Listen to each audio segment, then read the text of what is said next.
Friends, what's going up? Look at the sun. It's a beautiful day today. My God, it's fantastic. Okay, my friends. This show comes to you each and every weekday morning at about the same time from the Baldwin Ace Hardware Fear Bunker Studio. It is the 21st of May, 2021. The Eric Zane Show podcast begins now. Hello, this is Rick from TC Paintball. You're listening to The Eric Zane Show, a show where the host makes the audience create intros, complains about them, and then refuses to play the correct ones. And now, because I'm required to, here's Eric Zane. I'm annoying.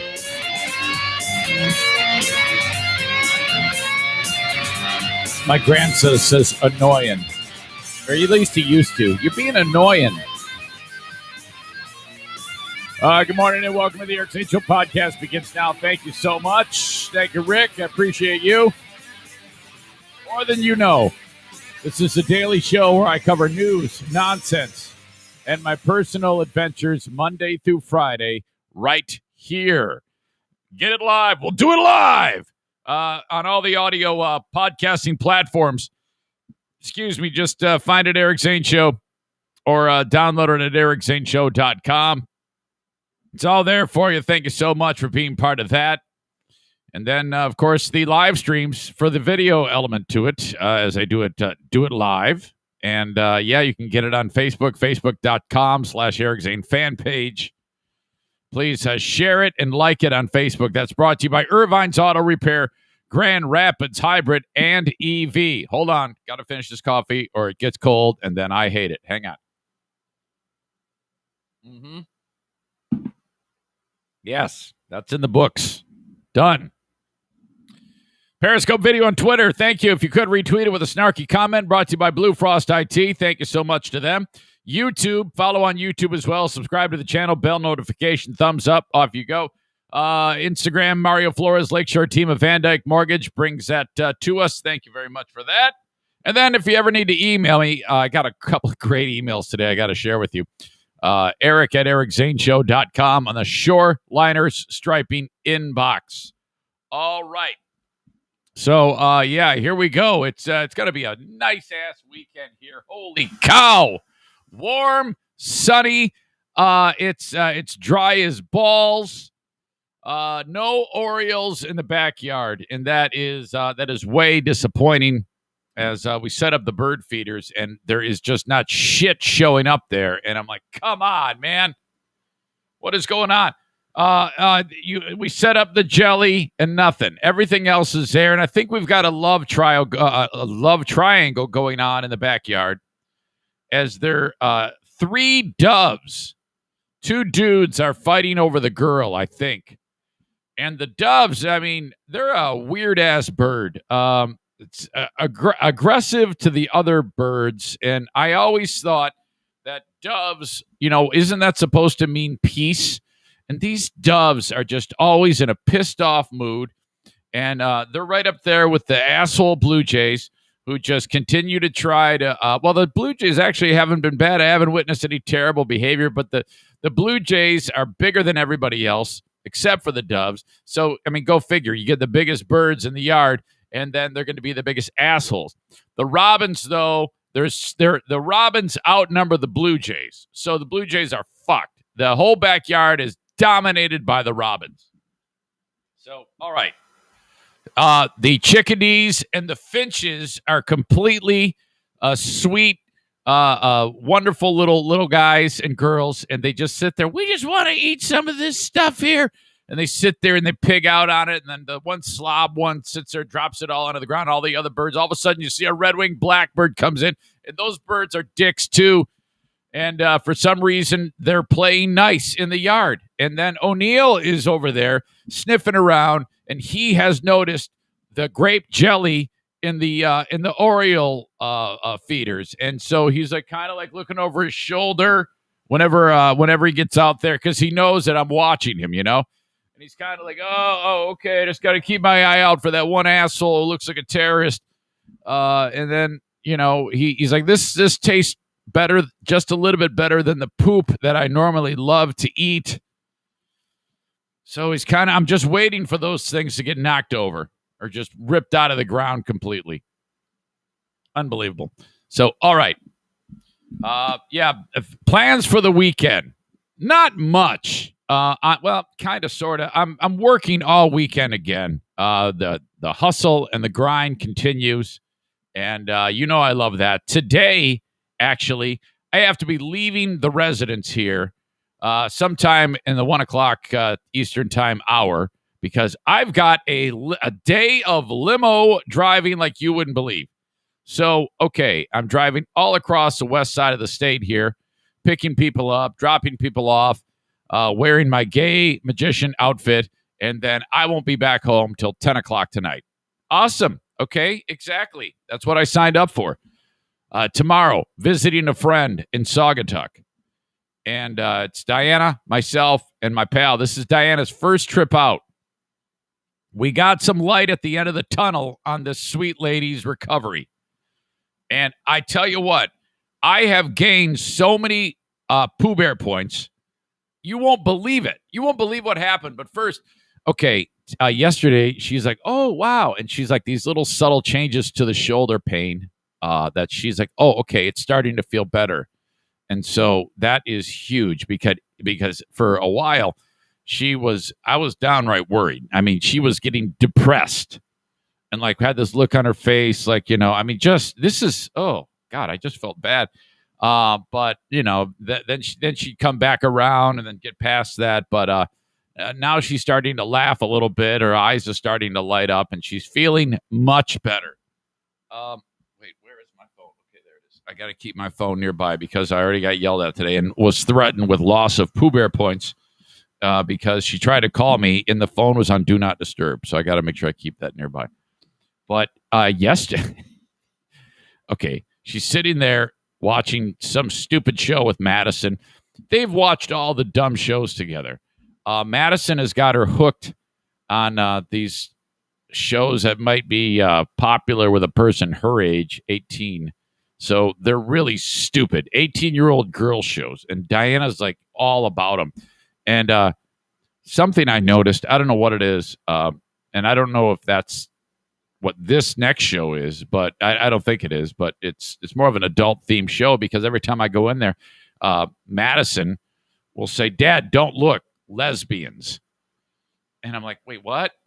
Now, I don't want to see anybody passionately making out on TV in front of, with anyone around. For some reason, that type of behavior in like a film or a TV show, and I'm with anybody, I'm always like, oh, God, let alone my daughter. So if a guy and a girl are making out or it's getting hot, okay, I don't want to be around my daughter for damn sure. So it doesn't matter the gender or what the sexual preference is of the people kissing. But every time I walk through there, she's like, Dad, lesbians kissing. And I'm like, well, first of all, what the fuck are we watching here? I mean, am I going to come walking in the room and two girls, one cup is going on? Jacqueline, do not look that up. Do not look that up, Jacqueline.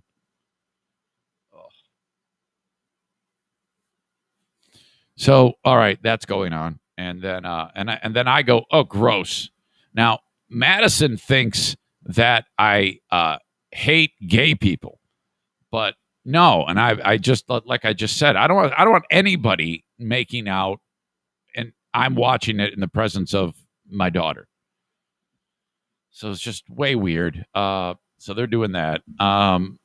And they're sharing a lot of. I mean, they've watched all the shows. I don't even know the names of these shows. I know the other day I walked in and they were watching the one with the chick who got her arm bit off by the shark. She's like a surfer, and she was surfing, and I think that's what happened. Isn't that what happened? Either that or she was working in like a factory, and the arm got ripped off, and then she jumped on it. She still surfs, And I could have swore. Yeah, I think that's what happened. I don't think she was working in a factory. I think she was surfing and a shark bit her arm off. Like this actually happened to this person. And then her story is she then decided, you know what? I think I'm going to get back on the board and get back after in the competition. And then I think she did, and I think she won. And they made a movie about it. It's called like a One-Armed Surfer Girl or One-Armed Surfing Safari or some shit like that. But in the movie, it's horrible acting, and you've got no one except for like maybe one or two actors. I think it's which one of the Quaid brothers is not a raving lunatic? I think Randy is the absolute crazy man, and Dennis is just addicted to plastic surgery. Dennis Quaid and Helen Hunt are the mom and dad, and their daughter is the actual girl who got the arm bit off. She starred in her own film. And so there she is hanging 10 and kicking ass on the waves. And then you got to have like an antagonist. And it's one chick that's also her age, and she's like a major bitch, and she's always got a sneer on her face. Fuck you, one-armed bitch. Yeah. And she's really good too. And it's the whole Rocky versus Apollo's, formula of a film. I don't know, whatever. They're watching that stupid shit. And so then, while they're watching dumb shit, one-armed surfer bitch movie, I don't know. She goes, can you get me some medicine? And I need this, and I need this, and I need this. And I go, okay, great. So I go and I get it, Nurse Eric. And then I hear Madison going, oh, Mom, it's okay. It's okay. And I'm like, okay, well, must be desperate again. She's probably got the blues again or some shit. I have to go take care of this. So I come walking back in, and Diana's crying. And I go, well, what's the matter, honey? And she goes, and Madison speaks for her. She goes, I guess Diana had voiced it. She's crying because okay, I swear to God. Hold on. You know what? I should probably bring her in here to explain this. This is what I mean when I say the Pooh Bear points that I have earned are at an unbelievable level here. I think it's possible that I could get anal. Hello? Yeah, this is the nurse's station. How are you? I'm doing good. Okay. How are you? I'm doing well. I was just updating the audience that you not long ago had the blues and you were feeling somewhat depressed, right?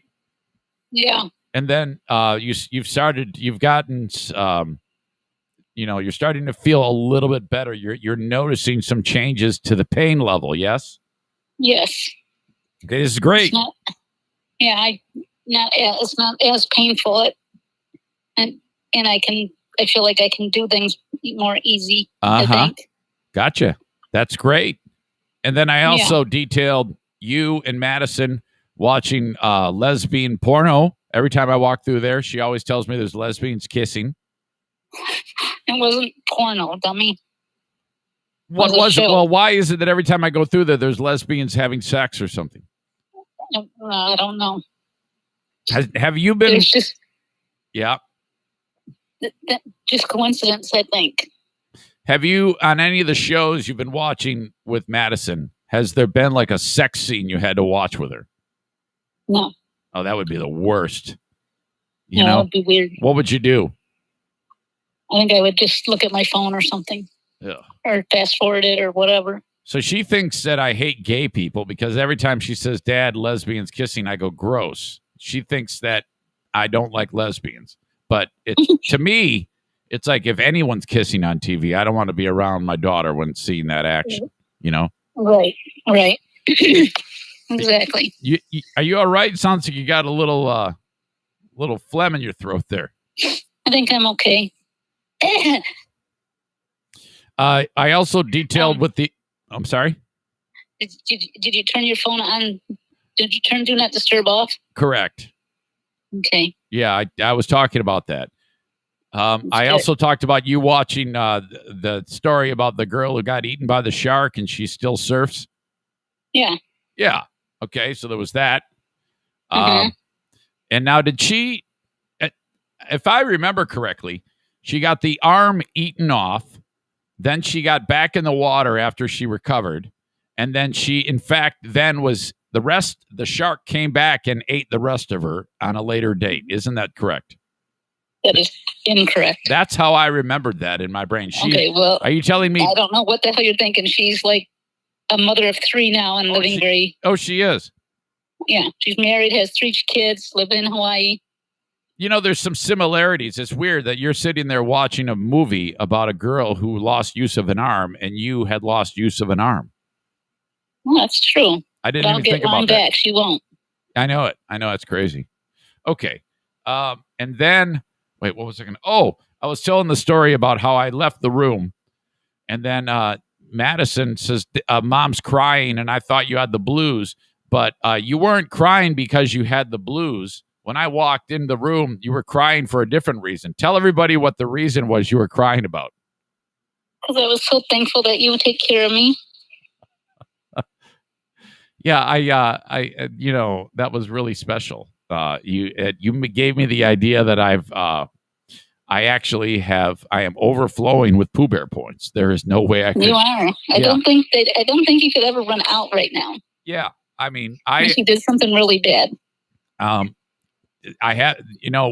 think the key to earning Pooh Bear points is, when Pooh Bear asks for something, to do it with like a smile on your face. Never act like it's a problem. Like it's an inconvenience. Yeah. Yeah, because that would hurt my feelings. Right. Yeah. I mean, here you are. You're struggling. You're already, very emotional after watching the girl get her arm eaten off by the shark. We can't be like, doing anything to get Pooh Bear upset here while she's trying to recover, for God's sake. That's correct. Okay. Because I'm already up and down with my emotions. Makes me upset. Yeah. I don't like it. No. So I would rather be at school. I would rather be able to do things. I would rather be able to help clean. Would rather be able to help get ready for Maddie's open house, and it's all stressing me out. It makes me upset. No, there's really nothing to do. Just clean out the garage and that's it, right? Clean the house, set up, make sure I have everything ordered that I need. It's a lot. What about the idea of your brother? Can we, is he going to be like watching TV during the graduation party, or are we going to bring him outside? I'm sure he'll come out for a little bit because Mimi will be here and John and. Like back in the day, like in the Wild West, there was like those those traveling shows where you could like maybe see a 2-headed man or a man with a beard or a woman with a beard or whatever, a dog or a freaking dog with like one leg or something like that. It was like a little freak show. You know what I'm talking about? Mm-hmm. Can we do that with your brother? Eric. For entertainment. What? You're a dickhead. That would make you lose Pooh Bear points. You can't say that. Well, just maybe just take a look at his feet or something. No, but I did rent a bounce house. Maybe we can put him in there and see what happens. Yeah, oh my God. You rented a bounce house? Yeah, remember we did that for Jackie's because there'll be kids here, lots of kids here. Oh, we did do that, didn't we? Mm-hmm. Where'd you rent it? Because the place we rented it from before it closed up, they went belly up. Yeah, they did. There's a place on someone on Marketplace Facebook Marketplace has them. Oh, okay. And he's a nice guy, and he's gonna give me a few more tables and some chairs too. Hey, let me run something by you. If you okay, let's say when you did that but you weren't happy with the guy. Let's say you rented the bounce house and there was a problem with the bounce house and you didn't like the guy. Would you give him a 1-star review on Google? Yeah. Would you say something nasty about him on Google? Well, I would just say I wasn't happy with the service, and especially if it couldn't be used or whatever, or okay. Let's say they didn't show up or something like that. That would be really bad. All right, good. That's what I would do too. Did you turn the air off?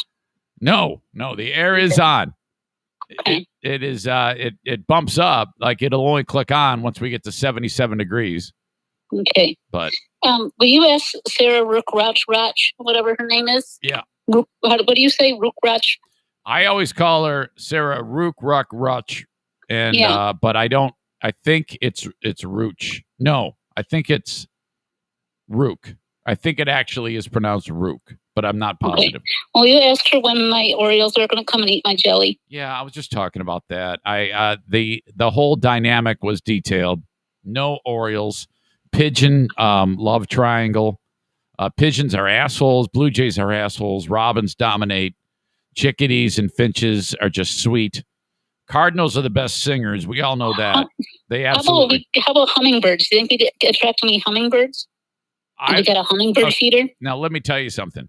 If we set up a hummingbird feeder, that I think that those birds are absolutely fascinating. I know, me too. That's why I want to do it. But I've never seen a hummingbird in my life around. I've seen one, and it was up at Fear Bunker North. There's a lot of those up there. Maybe we should get one for up north. Absolutely. Those things are aliens. Oh, my God. Can you imagine? I would like to get one and see what happens. Can you imagine? Okay, so the hummingbird is there, and they can fly all the ways regular birds can fly, but then they can hover, all right, like that.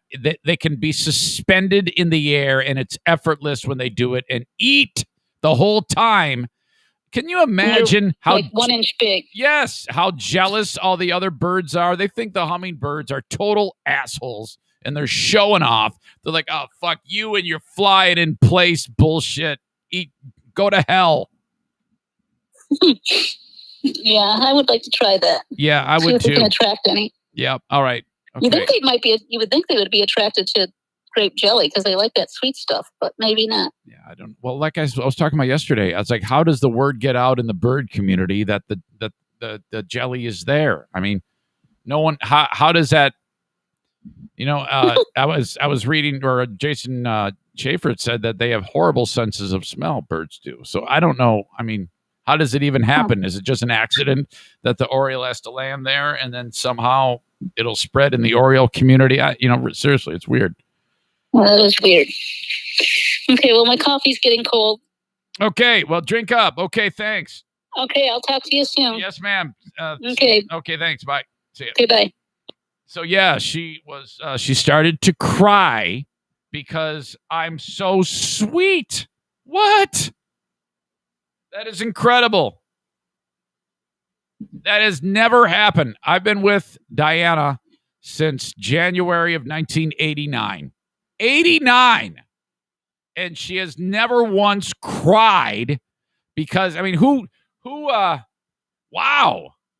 That, seriously. This is like the relationship goes to an entirely different level when you can somehow figure out how to make your wife cry because you're so sweet. Let me tell you something. I challenge all you dudes to try to get in the good graces that I am in right now. Okay, let's do the Eric Zane Show podcast, Make Your Wife Cry with Love challenge. Then I need reports back. I think we've got a number of great husbands out there who are up for this. Okay? So all you have to do is just kiss the ass of your wife or significant other so much, with so much goodness, that you make them cry. Now, it can be nothing sexual, okay? You can't, go that route. It just has to be sweet things that you are accomplishing that makes her just go, "Oh, my God, I just love you." And they just start crying because you're such a good man. What a goal to set. And there's all these ladies going, "Yeah, do it. Yeah, definitely do it." So, I don't suspect that there's any Zaniac men who are assholes, because I would just like to assume that you're all like wonderful human beings in the first place. So, all right, there you go. That is the Eric Zane Show podcast, Make Your Wife Cry with Goodness challenge. Very wordy, I realize. But I accomplished this. I did it, and I wasn't even trying. I just was like, "Oh, I got to take care of my wife. Got to take care of my wife first and foremost. That's my number one goal for this recovery is take care of Diana. More than 1 week down, just under 5 weeks to go. That's it. That's all you got to do." We finally gave in the Eric Zane Show podcast household and turned on the damn air, like Diana said. And you might even hear a little bit more noise in this room because maybe not. I installed the window rattler. So we are full on summer because it was 88 freaking degrees here yesterday. And I kind of love it. I just, oh my God. It's absolutely great. It's a little early to be this damn warm. You know who hates it? Bruce and Daisy. They just don't function when it's hot out. Okay. It's like 20 degrees too warm for these two. Oh boy. If you're going to get a walk in, you got to get it at like 4 a.m. or 11 o'clock at night. It's just not going to happen. Holy crap. Okay. In the great state of Michigan, the governor of Michigan, Gretchen Whitmer, who is either beloved or hated. I don't think there's any in between. Okay. And let me just tell you this. If in any line of work, a person can perform with one half of the people hating the person, that to me is pretty good. All right. The governor is like that here. Okay. It's like right down the middle. How do I feel personally? I've said it many times. My meager knowledge of things tells me that I approve of the job that she has done. I'm happy with it. That's just my personal opinion. And I'm not going to sit here and really indict anybody. I'll joke about it from time to time and make fun of you. But for the most part, I just let people be. They do their thing. I'll respect you. You respect me. My job is to entertain, talk about the shit you're talking about. And, as soon as it leaves my mouth, it's your problem. But she came out yesterday and said, all right, we're lifting the restrictions on everything July 1. So this is how it all. The governor says the COVID recovery plan has changed and changed dramatically. No longer will it be tied to how many people get vaccinated, but rather 2 dates on the calendar that will ultimately do away with all of those restrictions. I asked her about what changed. Was it the science or simply the new CDC rules? Rick, go ahead. Just a few weeks ago, all of the metrics were tied to percentage of people getting vaccinated. Today, they're tied to dates on a calendar. I appreciate the CDC change, but did the science change elsewhere that made you make that consideration? I mean, the CDC change was based on their most recent understanding of the science. And so when they promulgated that, it wasn't just confusing for Michiganders. Okay, as soon as she uses the word promulgate, which I have never heard before, I'm lost. And that might be a trick. If you throw in the word promulgate, everybody's confused by the end of it, doesn't even know what the fuck's going on. I've talked to enough of my colleagues across the country on both sides of the aisle, and everyone had to move quickly to give some clarity and to make the state rules sing on the same page with the CDC guidelines. That's precisely what we're doing. There'll be more information. Okay, those are a lot of words. Let me just, this is what people want. Let me back up. Move quickly to get understanding of the science. Or simply the new CDC. I'm going to play Rick's question again, Rick Albert. Rules. Rick, go ahead.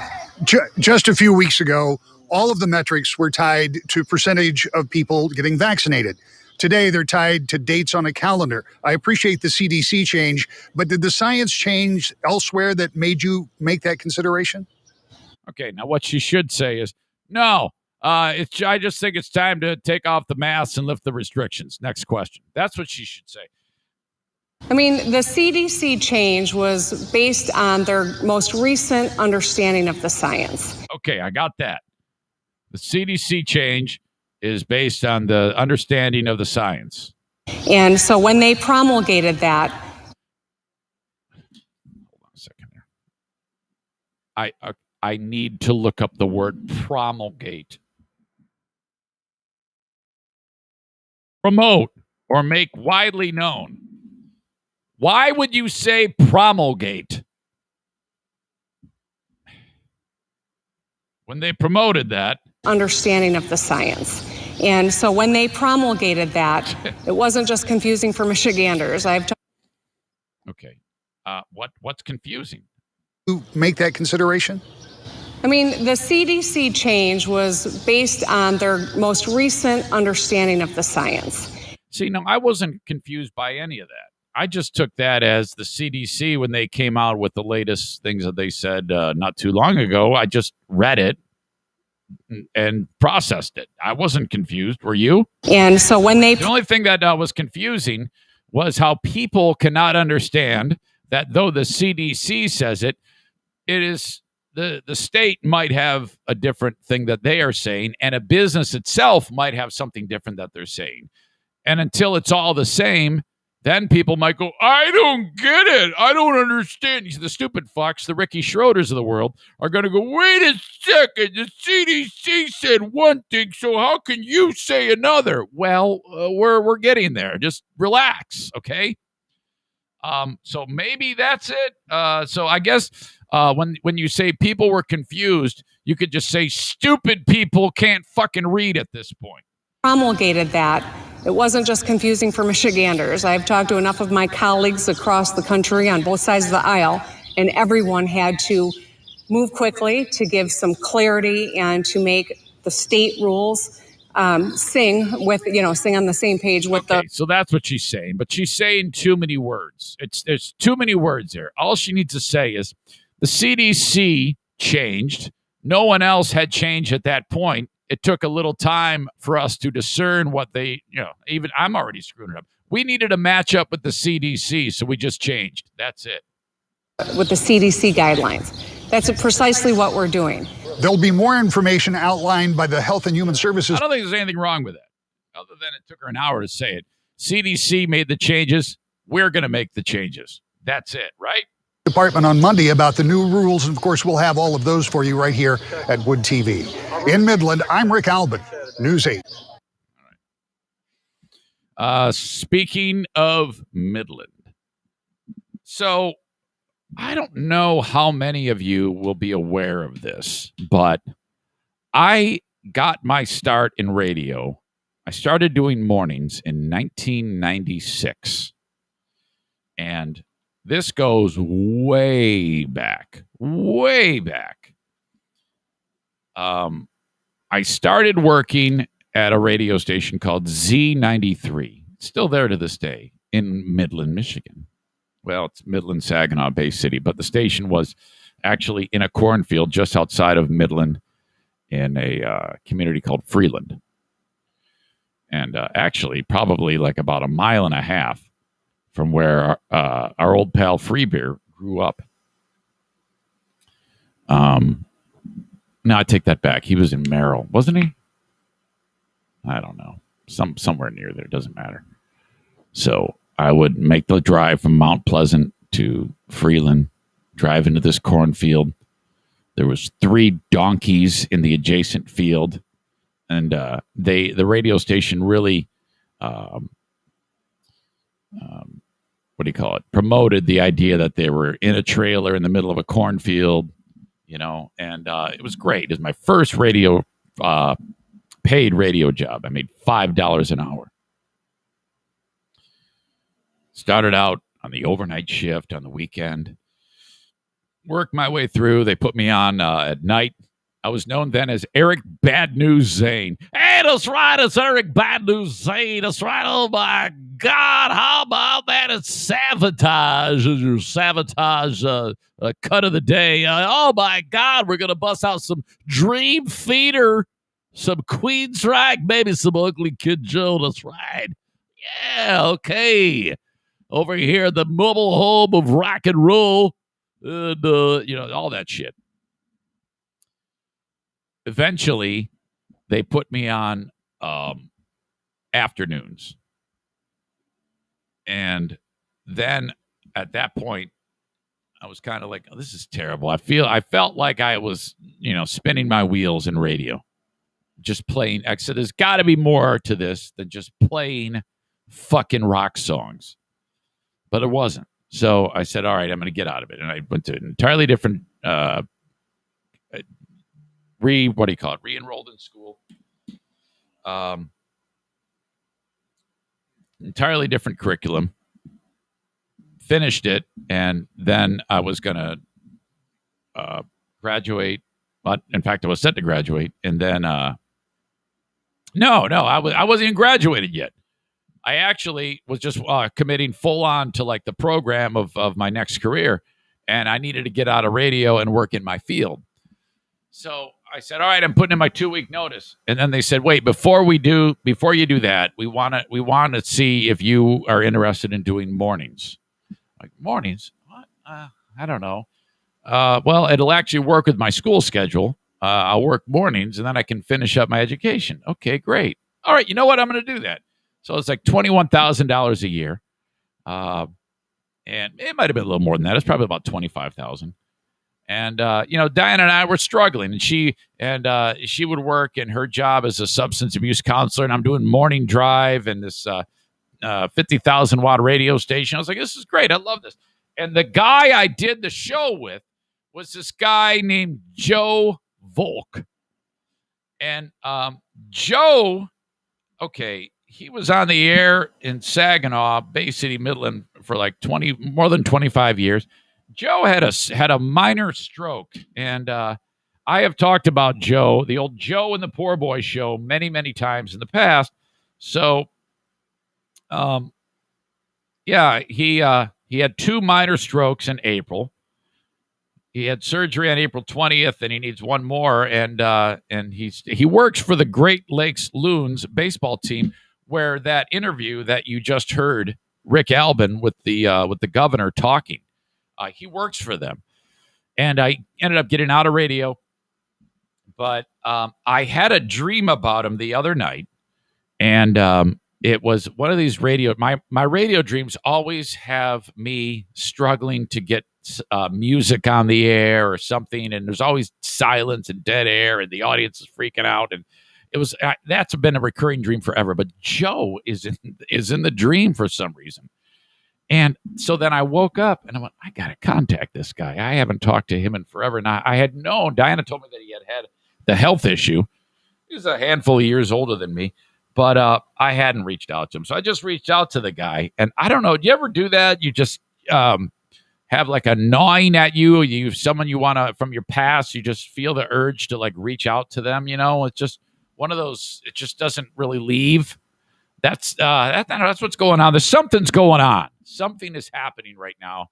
And so I did reach, you know me, whenever I hear, if today you hear his voice, harden not your heart. Anyway, I reached out to Joe. And so what I'm anxious to hear where this goes. And I just wish more of you knew the history of what it was like doing the show with Joe. I actually have some old material of him somewhere. I might have featured it on the Lost Zane recordings at some point. But I'll never forget the first time I met the guy. I walk into this radio station to be interviewed by the assistant program director about being a part-timer. And there's Joe, and in his mid to late 20s at that point, and unbelievable ego. I mean, the biggest ego. This is my first taste of anybody in professional radio. Now, let me just say, this is the norm. Most radio people have the most fragile egos and insecurity issues. It's remarkable. 95% of people in radio, it seems like, behave like this. There's always something, and they might not. They don't necessarily show it outwardly like Joe does.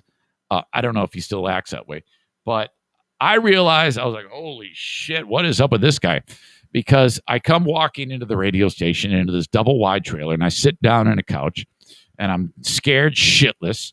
I was 21, and it's a very busy radio station, all these people moving in and out of the rooms, and Joe walks in. He goes, hey! It's got a kind of like a tough guy voice. I go, hello. And I knew who he was. and I knew that his show was popular, and he also did a show on the nighttime on Saturday nights called The Captain. Okay, now this show was so fucking popular, you wouldn't believe it. This was at a day and age in radio when all you had to do is do anything that was a little bit different, and it's going to be a hit. So the idea was he's an actual pirate captain, okay? And the song would end, and he'd go, I Z93, and you got the captain, and I'm looking for some lusty busty sea wenches. And he's not really doing anything. He's just saying, it's the captain, and then people call and say, hey, captain, yeah. Hey, can you play me a song? Yeah, what is it? And then they ask the song, and he goes, all right, lick me where I poop, or something like that. I mean, seriously, he would say that. Lick me, lick me. He was constantly telling people to lick him, okay? And then he's got a bird on his shoulder. That's what he was trying to, I know this sounds ridiculous. He's trying to give you the idea that a bird is on his shoulder, and you can actually see it in your mind's eye. So this is real theater of the mind shit going on. And you got to remember, this is 1991, 1992, maybe even a little earlier when he started the show. So people are just like eating this shit up. All right. And so the bird would go, right, Captain sucks, right? Captain sucks. And it's just him. And it would be recorded on like a drop, you know? And but it was on these tapes called carts. So he's like pulling, there's nothing digital. And it seemed to work so much so that the ratings that this show had were unheard of anywhere. I mean, if you have 30 radio stations fighting over 100 pieces of pie, Joe on the Captain Show would get 40 pieces of pie, and then the other 29 radio stations would divide 60 pieces of pie. Think about that. That's the type of ratings this stupid show got. And every Saturday night, there he was doing the Captain. And so you can imagine when I talk about ego, how it made this guy's brain, you know? I mean, so I come walking into the radio station. I sit down, and I know who he is. And he goes, who are you? I go, I'm Eric Zaitunian. I'm here for an interview. He goes, well, first job or something like that. And I, well, yeah, I'm hoping, I'm real meek, I'm just scared shitless. And then he goes, well, and he references something about me and him. And then he says, if you're lucky like me, you'll be able to get a 40 share, and then you can do whatever you want, or some shit like that. He like really, really is talking glowingly about him in some arrogant way. And I'm like, what the fuck, man? And I'm like, Jesus, is this what I was scared? I was so intimidated by this guy. So, okay. Fast forward to when I worked my way up at the radio station. Eventually, him and I are paired up in mornings. And the Joe and the Poor Boy show is born. They had changed my name to the Poor Boy. I did not come up with that. A guy named Rick Church did. So it was the Joe and the Poor Boy show. All right, that's fun. And we played music, and then I would do a couple character voices, and we kind of blended it in. I did character voices on my night show. And one of them was an impression of Ernie Harwell. And one thing in particular that I did was during a Tiger game, I called and got actually the phone number to one of the kiosks where they in the concession area where they make Little Caesars pizza, because Tigers were owned by the Illiches or something like that. Yeah, I guess they still are. So Little Caesars were all over. And I called as Ernie Harwell doing the bit. Dirty Ernie is what I called him. And some guy picks up the fucking phone at the pizza joint inside of Tigers Stadium. Okay. And then I was able to convince the guy that it was Ernie Harwell, and I got them to deliver like 5 pizzas to the radio booth where Ernie Harwell was doing the game. And the guy's like, okay. And I'm getting very specific about the orders. Like, yes, if you could go ahead and put some pepperoni on that and double cheese, and I'll be long gone, and or whatever. And he's like, okay, yeah, sure. And they did it. They delivered the fucking pizza, as far as I know. At least they said they were gonna. Okay, so then we would blend those voices from what I did with Joe's show, and it was awesome, man. We kicked so much ass. It was really, really great. And so then the story goes, in 1998, I walk into the radio station to do the morning show, and Joe is scrambling to gather old material, old recordings. Hey, where's the tape of this? Where's the tape of that? I go, I got it over there. It's Arc. Why? What's going on? Oh, nothing. I'm just making a tape for a friend. He was making a tape because another radio station had called him and said, hey, we want you to get your material. We got a radio station in Detroit that wants to put you on. And but I didn't know that, and he didn't know that. I mean, he didn't know. I didn't know, and he figured out that I had no idea. He thought he was safe. So that ends. Weeks pass, and I didn't think another thing of it. But someone had reached out to Joe about joining their radio station in Detroit. And weeks pass, minding my own business, doing like production work. And the phone rings in my office in this little production studio that I had. And it's some dude named Tim. He says, hello, this is Tim Davis. And I'm calling from Jacobs Media. And is this Eric? Yes. I am calling. It's been an incredibly difficult thing to get up. We didn't have cell phones or anything like that. It was impossible. Email was not a thing. At least I didn't have email. We've been trying to get a hold of you. There is a radio station, and he didn't say where, that is very interested in you in joining. He's like a headhunter works for this consultant, this famous guy named Fred Jacobs. And I thought it was a prank, so I hung up. If some of you have heard this story before, just bear with me. Guy, phone rings again, and he goes, don't hang up. Seriously, man. I've been through hell and back. We've been trying to reach you. Another show, much bigger market, has handpicked you. You are the guy. I'm like, I am? I go, holy shit. So this doesn't happen.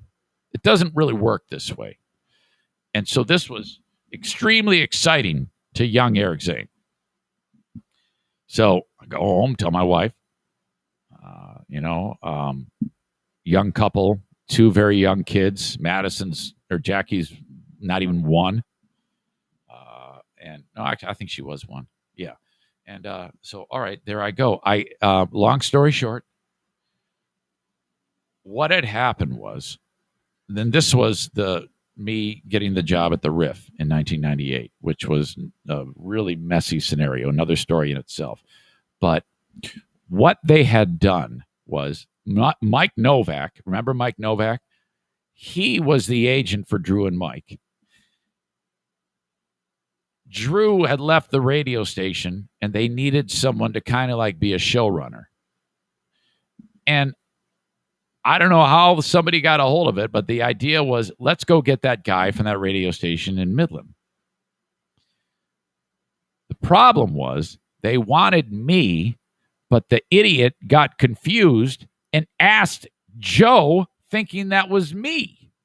Poor fucking Joe thinks he's got the job of a lifetime staring him in the face.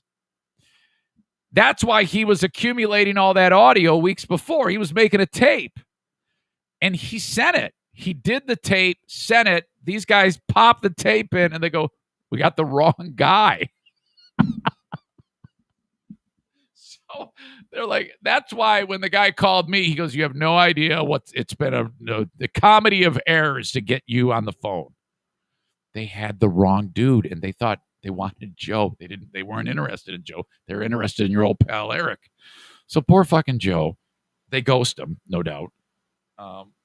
I actually got it. They gave me the material he sent to them, a tape with a letter. Hey, thanks for the interest. And it was really heartbreaking, frankly. I felt very bad about that. But at the time, no, I felt bad about that years later, because at the time, Joe and I were not seeing eye to eye. I left that job and I was like, fuck you. Double middle fingers. Eat shit. Go fuck yourself. And I was gone. Okay. And we didn't speak forever. All right. And then years later, we did. We finally spoke. And it was just a phone call. And then when I heard that his health was, that he had a health issue, I reached out to him. So, man, we had some great times. And I don't really remember any of the bad. Isn't that weird? How when you get to a certain point, you're like, all the stupid shit that you hated each other about is gone. Joe helped me in my sobriety. When it was in June coming up, 25 years coming up, June of 1996. I think Joe had an idea that I was an alcoholic. Joe also is recovering. And so, in fact, when I met him that day at the radio station, he was already sober. He had already been to hell and back. And so Joe did help me quite a bit in getting sober. But so reaching out to him now, in the back of my mind, I'm like, God, we should start recording stuff together. That would be fucking fun, because we had a lot of fun together. And boy, that would be so weird to me. So I'll be checking in with Joe sometime today. The legendary Joe Volk, who was really rare, because he'd be the first to tell you that his voice was not fit for radio. Got a real nasally voice, but he had a pretty sharp wit, and he was funny. And this was at a day and an age when you could get away with just about anything in the workplace and on the radio and say whatever you want and not really get in trouble for it. So that's kind of where I was influenced by that type of just say whatever the fuck you want type of attitude.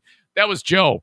Joe, at one point, we had a guy who was a gay dude. Get this. This is in like the mid-90s. We had a gay guy working at the radio station. And I'm just going to say because I am friends with this guy on Facebook, I'm just going to say his name is Alan. Okay. But that's not his name.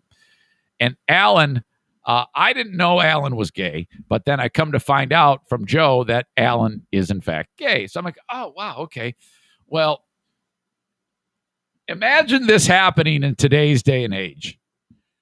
Joe, there was a picture in the sports page of the Saginaw Daily News about the success of one of the local high school boys swim and diving teams or something like that. And in the picture, it's a bunch of young high school kids in the pool soaking wet with, they got their little teeny tiny Speedos on with the goggles on their heads. And Joe cuts the fucking picture out of the newspaper and writes Alan so-and-so's wet dream and tapes it on the door of the fucking studio. Now, I did not at the time know that the guy was gay. Joe did. So I later found out that he was actually gay. And then but that didn't faze me. That made it funnier to me. I thought it was hysterical that Joe and no one said shit. No one did anything. It wasn't a thing. You just had to fucking deal with it if you were a gay guy back then. And I think Alan eventually did sue the radio station over discrimination from that thing. Like it actually said. And Joe was constantly dealing with this shit. He was always getting in some degree of trouble for shit that he pulled. So even back then, it was a little too much, but he didn't give a shit. And he stayed at it for like 30 years doing this shit and being an asshole. And the reason why he was able to stay and not get fired, because he was witty and he was sharp. He sounded like shit. He had a horrible voice. The reason why he stayed in there so long is because of money. Joe was a salesperson. So he would do the radio show in a white shirt and a tie. He'd sit there for about at the radio station till like 10:30, 11, and then he'd go on sales calls on the back half of the day. And though he did it part-time, he was the number one salesman at the radio station. He would bring in millions of dollars in advertising revenue. When you bring in millions of dollars in advertising revenue, that is even more. You have more juice than if you have ratings clout. Ratings don't matter at this point because you're making money. So he had both. Imagine that. 40 share, millions of dollars. That gives you the right in radio to hang up pictures of boys and say that so and so is having a wet dream over that. That they will look the other way. At least they did back then. And so, yeah, that was it. That's how he made it work. And for me, when I left in 1998, they put a guy on in my steed named Zach, and they still called the show Joe and the Poor Boy. Now, I have never heard of this happening in radio ever since. I never heard of it before. I was just like, they just took me out of it and when I left, they put another person in there and called him the Poor Boy. It's like, what the fuck are you doing? And I never understood why they did that. And they're like, well, we don't want to change the brand. I go, well, are you assuming that the audience is not going to know that it's someone else? Are you thinking that they're going to be like, oh, yeah, Zane changed his voice. I guess he sounds different. I mean, come on, what are you doing? And then that started a wave of different poor boys.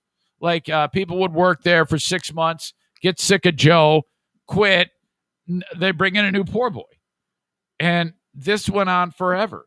And I think that, I don't know how many poor boys there were, but I think the final poor boy was a guy named Adam, who is still on the air to this day there on Z93 with another guy. And Joe eventually, I have no idea, but one day Joe wasn't at the radio station anymore. And it seemed like an unceremonial say goodbye. And it was just a news story that just said, Joe does not work here anymore. And then that was it. I didn't hear another word about it after. And that was weird because, he had been on the radio for like 30 years. So, legendary name. Absolutely legendary. Joe Volk's name. He's right now, after not being in radio for as long, it's like 5 years, he hasn't been on the radio. He's still the most popular radio guy in that community, without a doubt. Not even close. If Joe went on the air today, he'd be able to get a 30 share. It never left. Don't know what happened, but I am now back in touch with someone who I began my morning radio career with. So I'm pretty happy about that. At some point, we got to get him on the show. I wanted to spend a little time on the background of Joe so that you were up to speed, so that in the event that we can get him on this podcast, it would be fun, Reminiscing about the old times. All right. I have not taken a look at who is here. Usual names. Eric refers to birds as a-holes. I'm all in, says Zaniac John. Let's see. Are the jelly feeders close to the other feeders? Sarah Rook-Ruch says. Yeah, about 6 feet. Is that a problem? Let me know. Talking about the wife making her cry. N writes, put onions in strategic locations and rig the contest. Chris says, I just need a wife.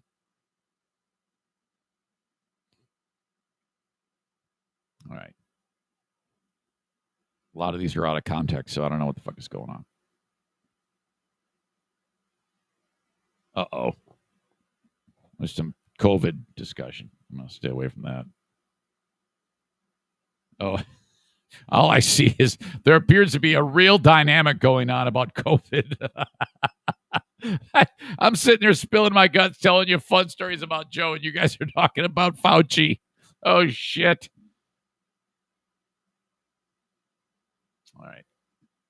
Robert freaking Fulmer, another person, legendary name. I love the fact that you are paying attention to this right this moment.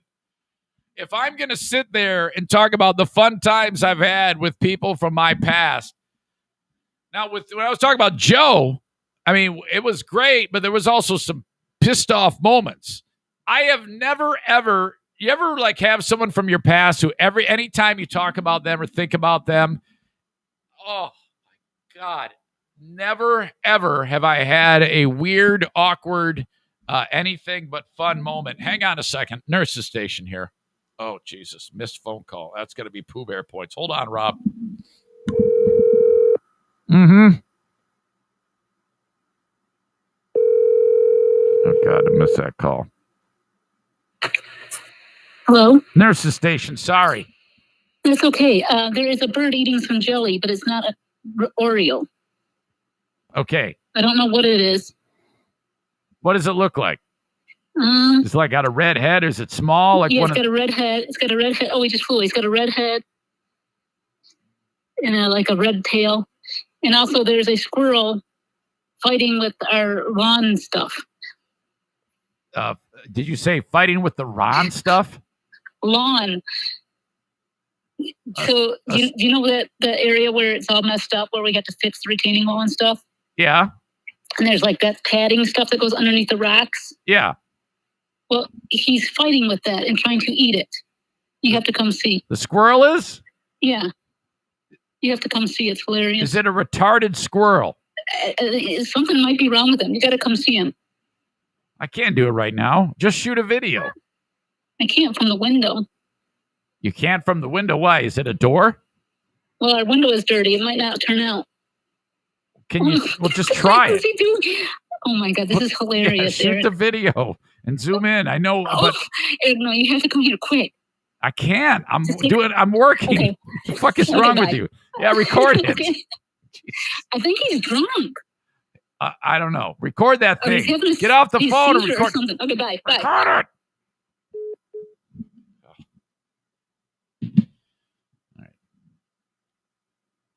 Queen of the Forest. A lot of. You can tell it's a Friday. Just loopy, dopey, dumb. Okay, let me ask you idiots something.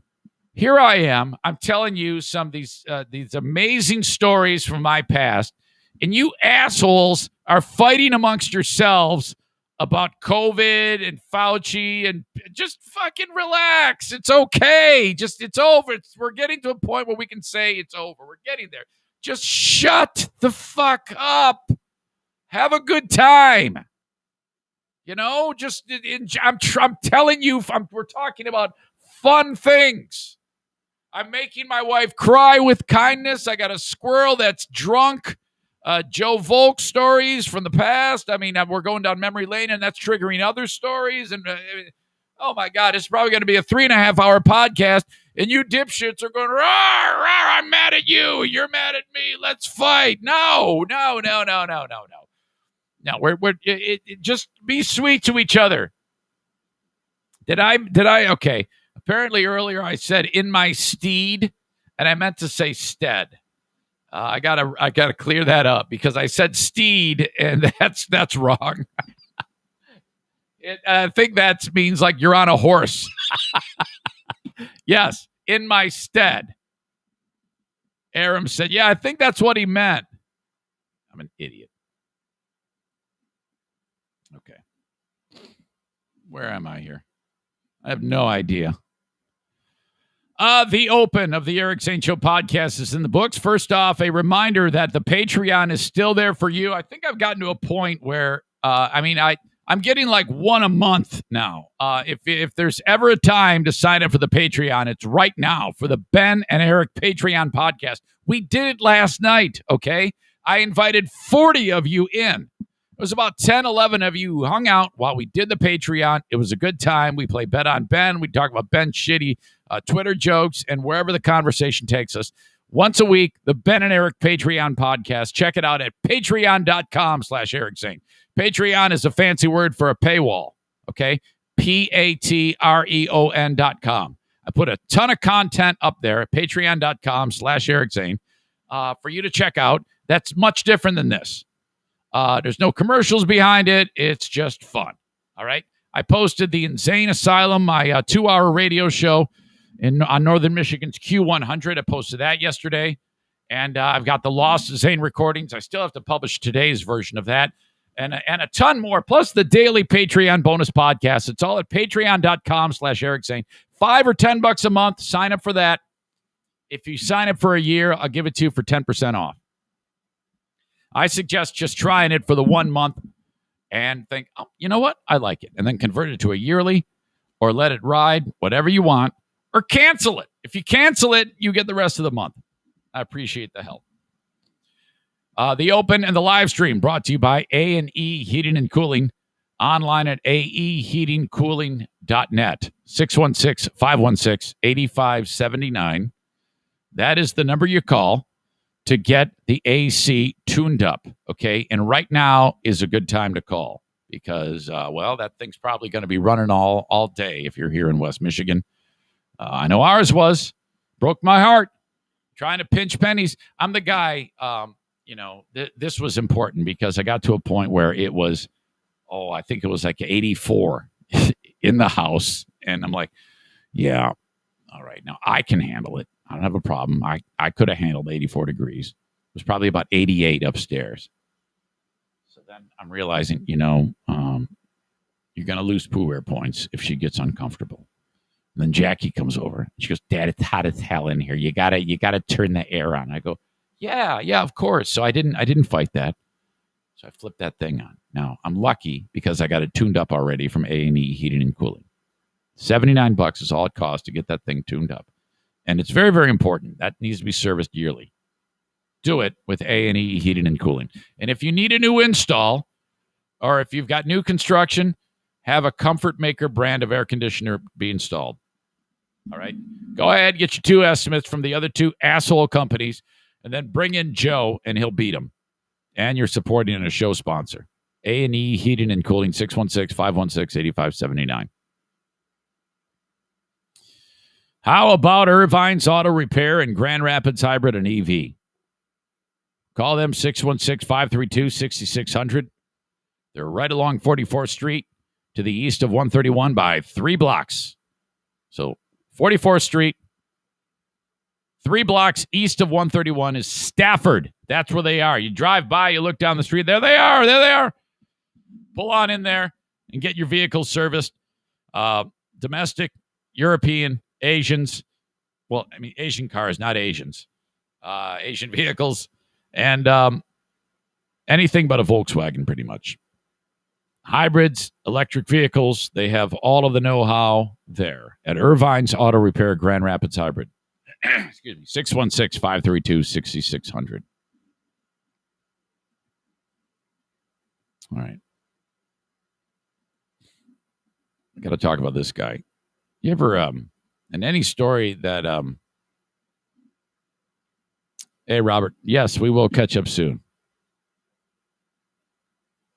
N says you need to invent a Pooh Bear thermostat so you can react when you see her comfort level is out of range. Schaefer says Irvine's needs to start the weekly car shows again. They were weekly? I didn't realize that. All right, let me do the share screen here. Every time there's like a child rapist and you see their picture, every time you see it, under the lens of, hey, this is a child raper. You go, oh, yeah, you can see it in his eye. Just take a look at him. Here's the latest. How about this dude? This is the story about the guy in Florida, of course, who tried to steal the kid as she was waiting for the bus. Oh, my God. Yeah, this is actually extremely scary. That this is how it works. This is why you never, ever have your kids alone, ever. This is why there should always be an adult at the bus stop. I don't know if it was worse, if it's worse now than when this type of crime, excuse me, but, Did this happen a lot less when we were young? I mean, I didn't take the bus. I just walked to school. But I would walk alone. I mean, honestly, when I was a kid, it was wake up in the summer, at whatever time. And then just like the film The Sandlot, you just leave the house and you go and you play till lunchtime, baseball, and then you come home and then you eat lunch and then you go back out with the boys and you play more baseball until it's dark. In the event you found any porno, everybody would look at it so it was fresh in your brain, and then we would all scatter to the pud-pounding regions of the neighborhood, jacket, and then finish playing baseball. This is all true.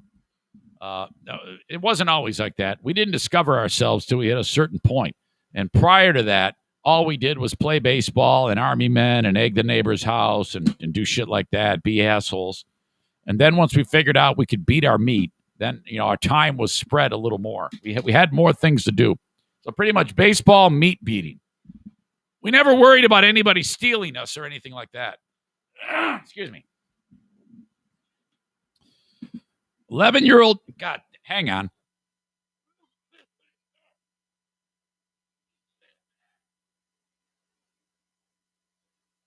Is there anything worse than that? Whenever I'm triggered, when I hear someone who sounds like they have jizz in their throat, I can't deal. And if it's me, it's the worst because I know it just sounds terrible. And now I think I hurt myself. Alyssa Bonal, Alyssa B. The 11-year-old kid was waiting at the bus stop, and you can actually see in the video all of this happen. Okay, it's all on camera. Now, she must have been excited to work on like an art project or something like that because she's sitting on the ground right by a fire hydrant, and she's doing something with slime, the thing that all the kids play with. And so she's working with the slime, and you see a white, like SUV type vehicle drive by slowly. And that's the rapist. We'll just call the rapist Kyle. Okay. So Kyle P is driving around and he's looking for someone to rape. This is all a fictitious name, of course. There's no reason to compare him to anybody I know. And so then he's driving around, and then Kyle P then stops the car, gets out, and immediately runs towards the girl, and he's got a knife in his hand, okay? She's going to die. He's going to kill her. She freaks out. She starts to run away. He gets his hands on her, all right? And then as quickly as he gets there, he runs off. I don't know if he freaked out because she was screaming or what, but he bolts. Maybe because this is broad daylight. Kids waiting by the fucking bus. Can you imagine this? Oh, my God. Oh. So, she was going to be raped and killed. And this maniac, he is now in custody. His real name is not Kyle P. Let's see. Alyssa of Pensacola said she learned the importance of evidence from her favorite TV show, the long-running detective series Law and Order. So this 11-year-old watches Law and Order? Special Victims Unit. Alyssa, it says she managed to fight the man off. Yeah, it didn't really look like that. It looked like he kind of just got freaked out and ran off. I don't know how much she fought. Let's see. She says, I was able to get the slime onto his upper arm and a little bit on his lower arm. Now, I'm not buying that I think it just happened to get on him. She might be embellishing that there's no way a kid is going to have the presence of mind, and that no one, even adult, would have the presence of mind to be worried about getting evidence, a marking on the guy in that, because it happens in a split second. He's there and then he's gone. But I credit her for going with the scenario because that's going to get you a lot. This is good because now she's meeting her favorite actress, Mariska Hargitay. I think it's how you say it. One of the stars of that show. Hargitay and the kid now are like talking because the kid is running with the fake story that she was inspired by Law and Order Special Victims Unit. She's probably not even a fan of the fucking show. Okay. The mom probably said to her, honey, let's say that you watch Law and Order SVU and that you intentionally wipe that on there so they could catch the bad guy. Because that's how because they did catch him. And the cop said, we think you did it. And he goes, no way, man. I'm just going to start my radio job with Eric Zane. I'm not into raping kids. And they said, no, bullshit. You got slime on you. That's you. You're the guy. Oh, fuck, you got me. Bum, bum, bum, bum, bum. Is that the show? Bum, bum, bum, bum, bum, bum, bum, bum. So they bust the guy. And then I think the mom then said to the kid, okay, I want you to say you like the show Law and Order SVU. And the 11-year-old's like, what the fuck is that? Yeah, that's the show. I love that show. And I want to meet Mariska Hargitay. So tell everybody that's why you did that. Okay, Mom, I will. I love you. So the kid made up that fairy tale that's why she did it. Okay. I'm so glad that the bad guy got busted. I'm glad that the kid is okay. But I do not for 1 second believe that in all that craziness, she's going to go, hold on, I'm an 11-year-old girl. I'm going to keep a cool head and smear you with evidence. He just happened to get it on him, and then they caught him, and it matched up, and then the mom made the kid tell the story. That's what I believe happened. But they're running with it. Her intuition proved right. Chip Simmons, the Escambia County Sheriff, said when the detectives arrested Jared Paul Stanga late on Tuesday after an extensive manhunt, his arms were still streaked with the blue dye. Do we let our kids play with something that has blue dye in it? Holy crap. How come all of our houses don't look like shit? You know that's the first thing that happens. As soon as they start playing with it, the shit's all over the place. It's on the dog. It's on the floor. It's on their face. For the boys, it's on their dicks. Her quick thinking prompted praise from Mariska Hargitay, one of the stars of Law and Order Special Victims Unit. Alyssa, you are brave, strong, and a smart young woman. Now, we don't know if she's brave. We don't know how strong she is, and we don't know how smart she is, okay? She's just saying that to make the kid feel better. The kid, that's a good thing to say, but the kid, let's be honest here. The kid got lucky, okay? The mom should be looked into, okay? I think that Child Protective Services should go after the kid's mom. What fucking asshole leaves their 11-year-old girl alone? This is a great question. Alone. See, I ask the hard questions. This is all bullshit. It wasn't intentionally. It wasn't put on the guy intentionally. It was just an accident. And then the mom should be investigated by Child Protective Services because of neglect. You don't leave your child, especially in Florida, the rape capital of the world, alone at a bus stop. An 11-year-old girl, I would say there's never an age when the kids are going to school that you leave your child alone at a bus stop. There should be at least more than a handful of kids there. Even that is barely okay. There should be an adult at the bus stop. So that's just stupid. Anyway, so everybody's like talking about how great of a story this is because the kid supposedly put the blue jizz on the guy. This is all lucky. This is all crazy shit here.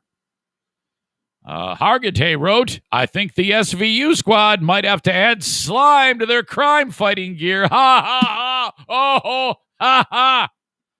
Stanga, the rapist, remained jailed on Thursday on $1.5 million bond charges for attempted kidnapping, battery, and assault. His attorney, Robert Dees. How would you like to be an attorney and this is your job? You have to defend this pedophile.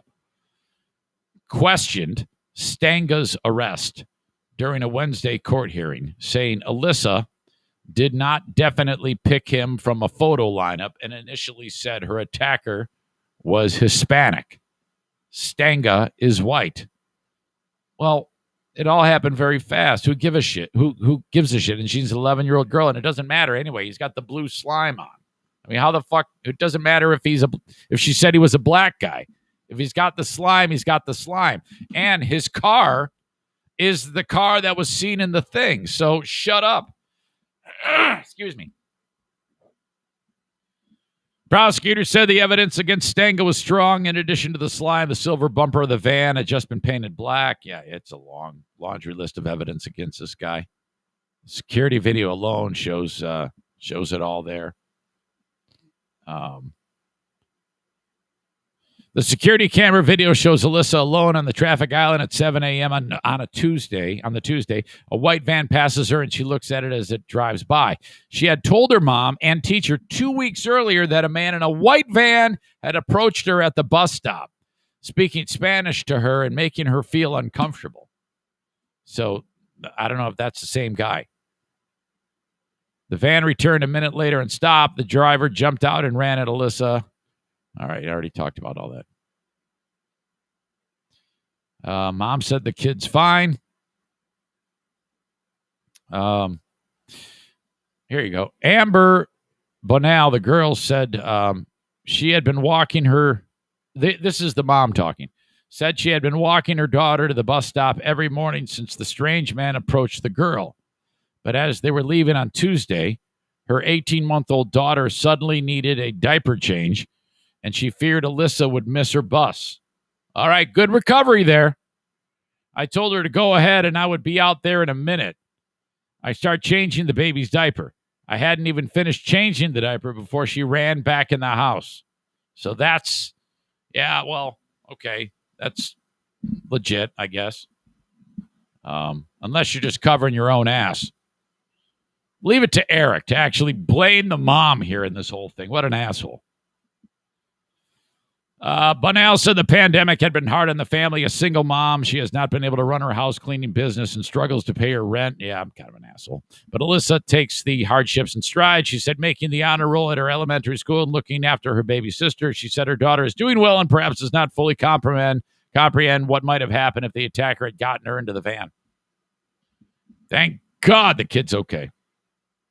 All right, but still, you better investigate the mom. Make sure she's not bullshitting her way about the whole... I mean, if I left my kid at the bus stop and did that regularly, and my daughter almost got abducted and killed, I would absolutely lie and make up a story that, normally I'm there, but this one time I had to step away, and sure enough, very convenient.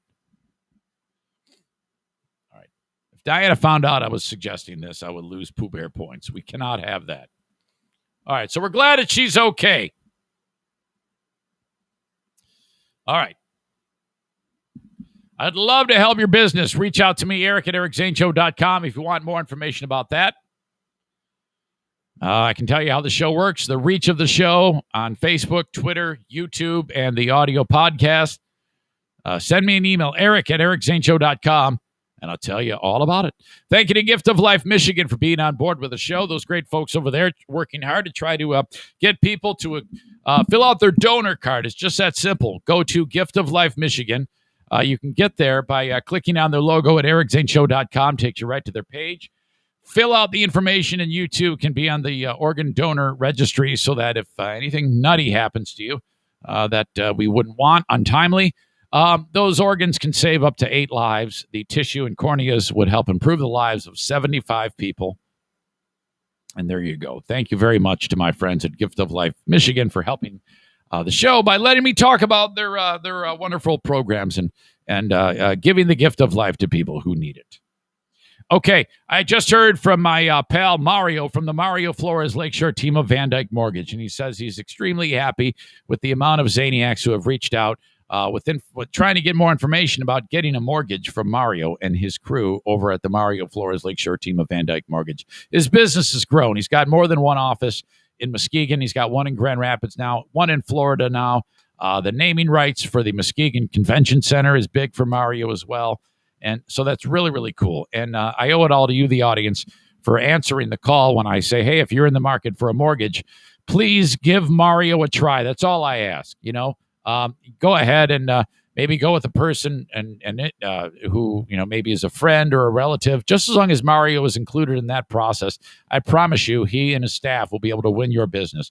231-332-6505, servicing you and listeners in all states but 4: South Carolina, Maine, Hawaii, and Alaska. If you're in any other state and you need a mortgage, whether you have an 810 credit score or a 550 credit score, call Mario. 231-332-6505.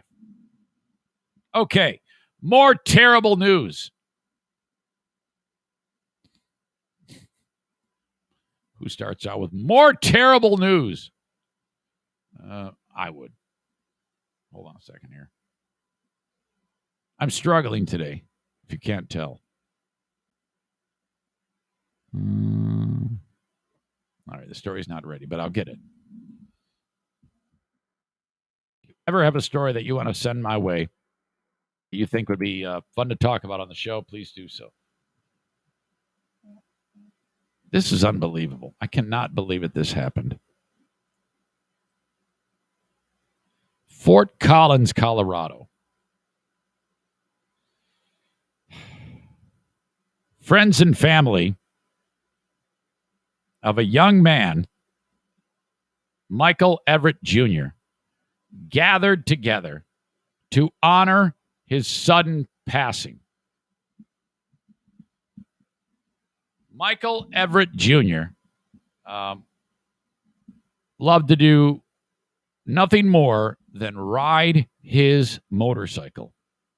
Now, this is the type of thing where people say that cliche, yeah, man, he died doing what he loves. And it kind of did. It kind of is true. He lost his life on his motorcycle. He crashed, okay? And the 23-year-old passed, and this is bad. So, everybody's mourning, and it happened on April 5th. And so, God, I cannot believe this. The group says, all right, let's get together. And this is what you do when you have a motorcycle. And it has to be like a Harley or maybe a similar styled motorcycle. Definitely not a crotch rocket.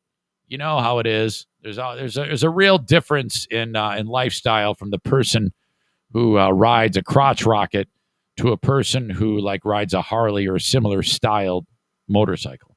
I think there's a hierarchy. I don't know. I haven't done this, so I don't know. But you have Harley rider, you have crotch rocket rider, you have Honda Goldwing rider. Okay, I think Honda Goldwing rider. If Harley rider had to choose the worst, I think Harley guy is going to say that crotch rocket guy is like a total asshole. Goldwing guy is just kind of a whatever, but you can somewhat accept the Goldwing guy. Goldwing guy, it's basically a car on 2 wheels. It's quiet. It's got 15 suitcases on the back. The guy is way comfortable riding it. He doesn't wear a stupid costume like Harley guy does. His wife on the back is sitting in absolute comfort. She doesn't have a tattoo that says born to fuck or something like that. It's usually an older couple and they tour. Harley guy's got ape hangers and, it looks like a cave. Patriot Nick looks like a caveman. He rides his motorcycle, like the biker gang in one of the Clint Eastwood movies. Okay. That's my own, that's the extent of my knowledge about motorcycle riding. I mean, take it from me, a former scooter owner. I know what it's like to hit the open road on 2 wheels. I think scooter rider is the lowest of the low, okay? In my opinion, the scooter rider is the most badass because you got to be a real badass who has no personality issues, no confidence problems, no insecurities, if you're willing to ride to work on a really, really ridiculous looking scooter. Okay. I did that. I loved that for a period of time. It just took so damn long to get anywhere on this slow ass scooter. The top speed was 40 miles an hour. Okay. There was one time I was riding it, soaking wet in the rain, and the weight of my clothes, because of all the water in them, slowed down the scooter. When I was soaking wet, it added to the weight that the vehicle was moving, that the scooter was moving, and I couldn't even get like over 30 miles an hour. There was a 49cc motor on this stupid thing. I had stickers on the back of my helmet that said, I had one that said, "Loud pipes save lives," which is, I'm sticking my finger in the eye of these assholes whose motorcycles are way too loud. God, do I hate that. If your motorcycle is loud, I just want to punch you in the fucking face. You and your bullshit loud pipes save lives. That is such a line of load of shit. All it is loud pipes scare the shit out of the world. It should say loud pipes wake up babies. No one's life has been saved by your stupid asshole loud pipes, okay? Not one. We know you just like going vroom vroom and dressing like an extra in the film Mask, and with a cigarette dangling out of your mouth and your stupid fucking German war helmet that you're wearing. I mean, it's all stupid. Horrible fashion sense. You look like you're out of a damn movie when you put your dumb costume on. Fuck you and your loud pipes. Okay? And besides, this 23-year-old, he's dead. So it didn't do anything for him. The loud pipes did not give him superpowers. This is terrible. It gets worse. When you have a motorcycle, you do poker runs, shit like that. You go on a toy run, anything to have an excuse to go take a ride with all your motorcycle friends and your little gang. Okay? And then you do memorial rides.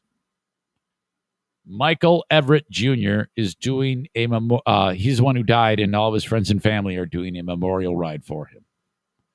The group gets together. They're headed to some place called Carter Lake in Colorado. Then to the Horsetooth Reservoir for a memorial gathering for 23-year-old Michael Everett Jr.'s favorite spot. Going to ride to nearby Berthoud, where he died on April 5th, And you got like the roadside memorial, no doubt. The roadside cross with the stuffed animals on it, and flowers, and maybe hang up his vest there. And nobody dares touch that because nowadays people aren't buried in cemeteries. We got to have the memorials on the side of the fucking road. What's next? We're going to put his motorcycle there and maybe, a shrine. Make a fucking bronze statue of the dude, put that on the side of the road. Meanwhile, the guy who cuts the lawn on the side of the road with that big thing, he has to go around the stupid thing and all that shit. Put it in a cemetery. My God. Because when you put those stupid things up there, at some point, it needs to come down. And how would you like to be the road worker who has to do that, and then all of a sudden it's on the news, so-and-so's insensitive, they cancel him, he commits suicide, his family's destitute. It's terrible. Stop putting your dumbass memorials on the side of the road. Enough. Okay? It's bad enough to be following guy with a grieving sticker on the back. A full mural honoring. It's like a rolling cemetery. It's like, holy shit, come on.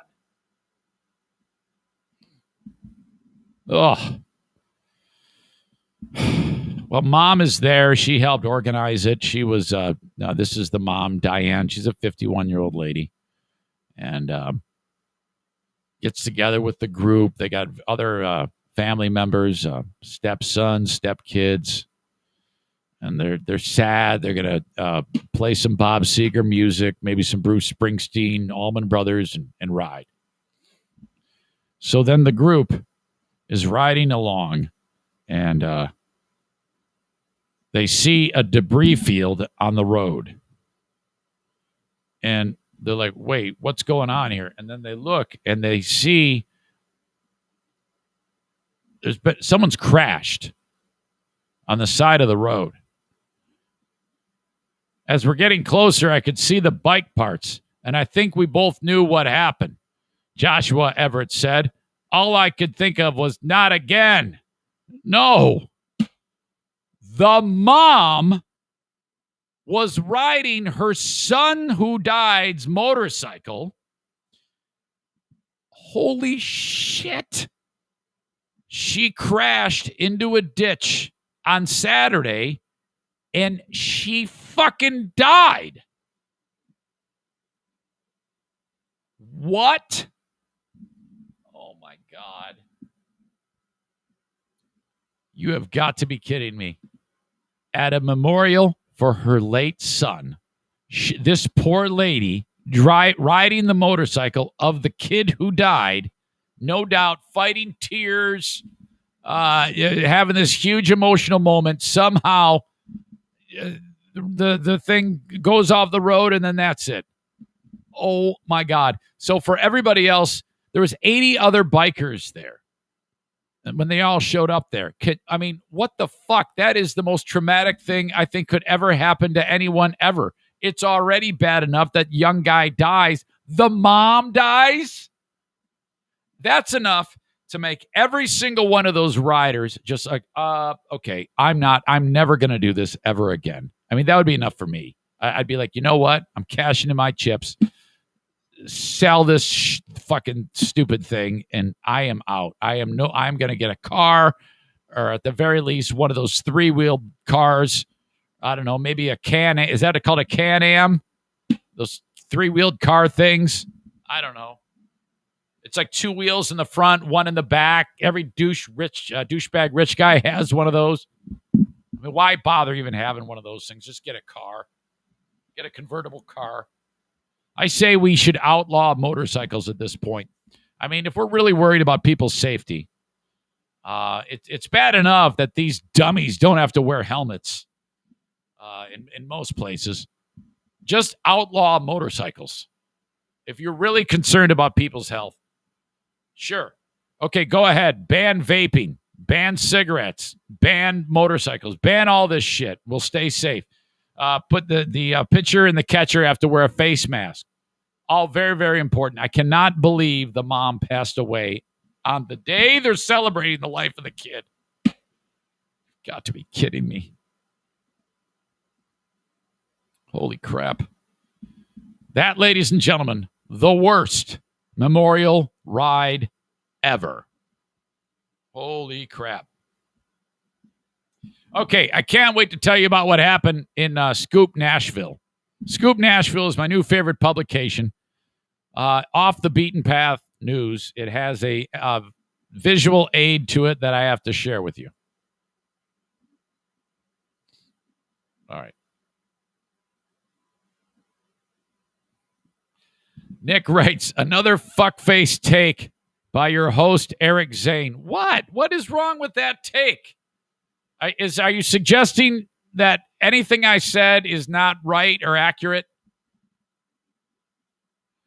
Tyler adds, no, there are probably lots of organ donations from motorcycle crashes.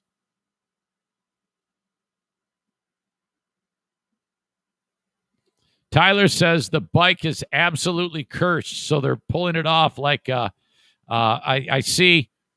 Ann was referencing Stephen King. He said that's some Carrie level stuff right there, but he meant Christine. Remember the Stephen King book about the possessed car that starts killing people? Yeah, absolutely. The bike is cursed. Josh writes, oh my God, a family that rides together dies together? Boy, that takes me out of contention for asshole of the day.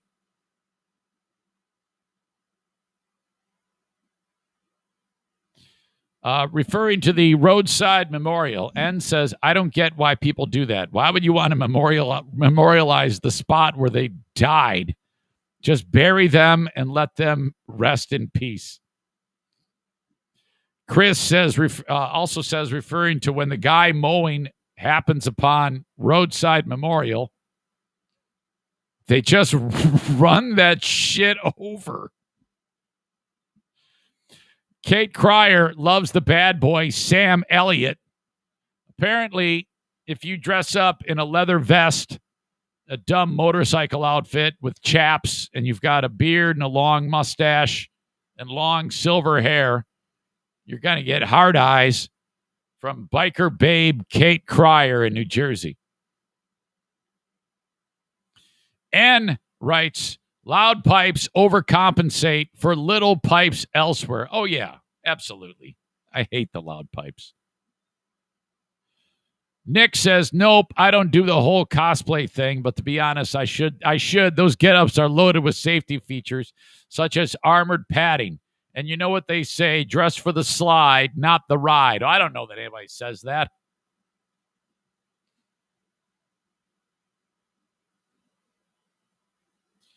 Dirk says, you love it here, Zane. When people get arrested for DUI and lose their license, they get scooters because they're not regulated like motorcycles and cars. Yeah, probably would. All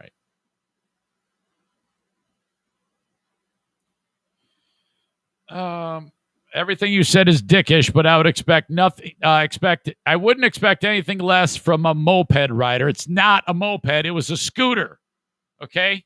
It was a scooter. Scooters are the most badass that there is.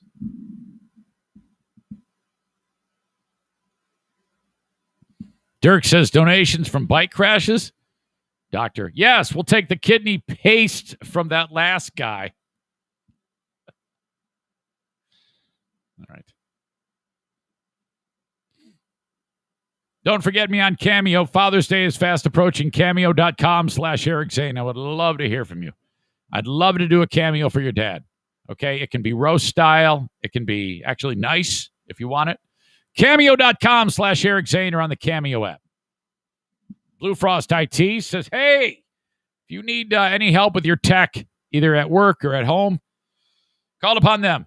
Blue Frost IT, they, of course, are the managed IT service provider for the Eric Zane Show podcast. Reach out via phone, 616-200-8550, or email info@bluefrostit.com. If you need an entire new computer setup for your workplace, call upon them. They'll give you a complimentary consultation. They'll sit down and say, all right, what do you do here?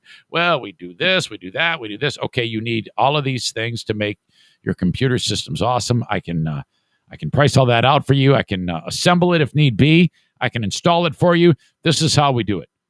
All right, if you want a little bit more accessibility to tech, maybe some drops, wall outlets, things like that, they install all of those things, either retrofitting or new construction. Blue Frost IT, several different facets to this business. Online at bluefrostit.com. I spent time yesterday with John from Horizon Hydroponics. And it was unbelievable because I'm at the Alpine store talking to John about, various things you can do to help your growing season outdoors. And these two young hippies come walking in. And they look to be quite knowledgeable on things grown. And, stupid fucking hippie. Take a shower, hippie. Smelly shit, hippie. Dirty fucking hippie. Stupid fucking hippie. Take a shower, hippie. He's Kenny the whiny bitch. Kenny the whiny bitch. Kenny the whiny Karen bitch. Yeah! Kenny the whiny bitch. Kenny the whiny bitch. Kenny the whiny Karen bitch.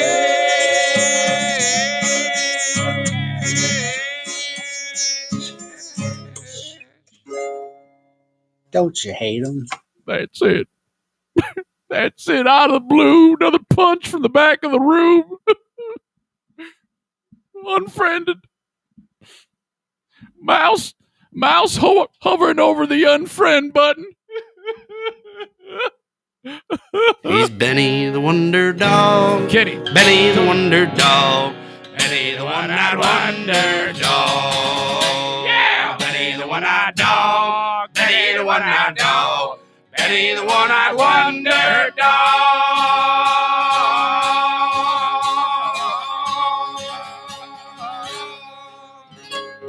Don't you want him? And writes, roast material. Hey, you know that Zane guy who's always trying to get Pooh Bear points? Well, what will he say when Pooh Bear points at him and says, you're not getting any tonight? What are you talking about? Shut up. All right.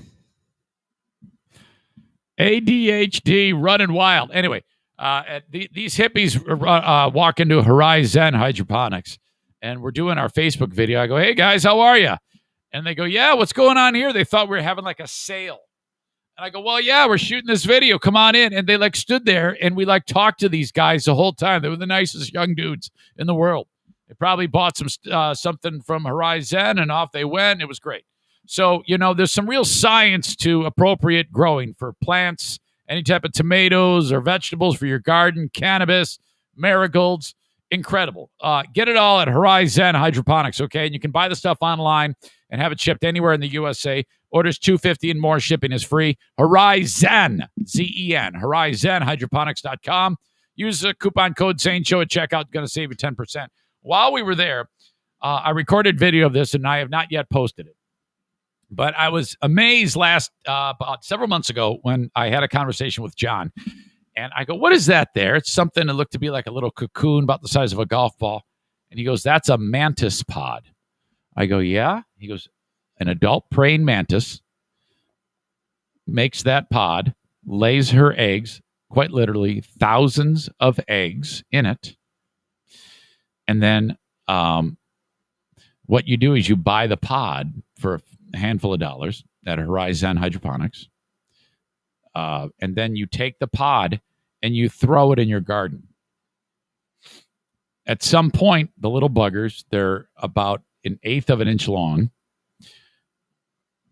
emerge, and then they start to grow. And then once they get to be about 1/2 inch long, okay, they fight, all of them, to the death, one-on-one battles. It's the Survivor Series, okay? It's like a battle royale. Remember that in wrestling? They're all in the ring, and then the last guy standing wins the fucking thing. Is that a battle royale or Royal Rumble? Or I'm saying a lot of wrestling shit here. You get the idea. It's a March Madness of praying mantises. The last one is King Dick praying mantis and rules the roost in your garden and kills everything and doesn't do anything to your plants. It's the ultimate pesticide. And these things get to be like 3, 4, 5 inches. And they just walk around like Godzilla going, rawr, rawr. And so when he told me about that, I was fascinated. He just had an emerging. So he goes, come here, I want to show you this. And I got video of it, and I'm going to post it later. I don't know if I'll get to it today, but if you look up and down, he's got this plant. And you look up and down the plant, there's thousands of little praying mantis. And they don't yet have a mean streak. They're not ready to kill each other yet. But before you know it, on this plant, it's going to be an absolute war. And he said, quite literally, like every day, John would show up to work and he sees mantis parts on the ground underneath where the plant is, or dead mantis. A lot of times they'll like kill them and then eat them and then consume them, and then they get bigger and grow. And then sometimes while they're eating their buddy, or their, I guess it would be their sibling, like maybe a leg would fall out of his mouth, fall on the ground. Little teeny tiny mantis legs laying on the ground. You got to sweep them up, throw them away. And then this thing gets big and fat. It's huge. Oh, I was fascinated by that. That took me back, because when I was a kid, we would look for the biggest, baddest spider you could find, okay, put it into a bucket, and then you go and you collect crickets. And this is what we did for fun. No internet. We didn't have no internet, but man, I never will forget. How do the words go? It's that Kid Rock song. When he's smoking funny things, making love in the sand or something like that. What was it called? All Summer Long? Yeah. I'd get the crickets, put them in there, and then there'd be just Hamas, Israel. Just and then the spiders was like, fuck you. And then there'd be like 10 dead crickets before they would finally kill the spider. And then they're like, holy shit, this was terrible. Oh my God, this is our 9/11. Incredible. So I saw that and I shot that video. Cannot wait to show it to you. Anyway, HorizonHydroponics.com. Okay.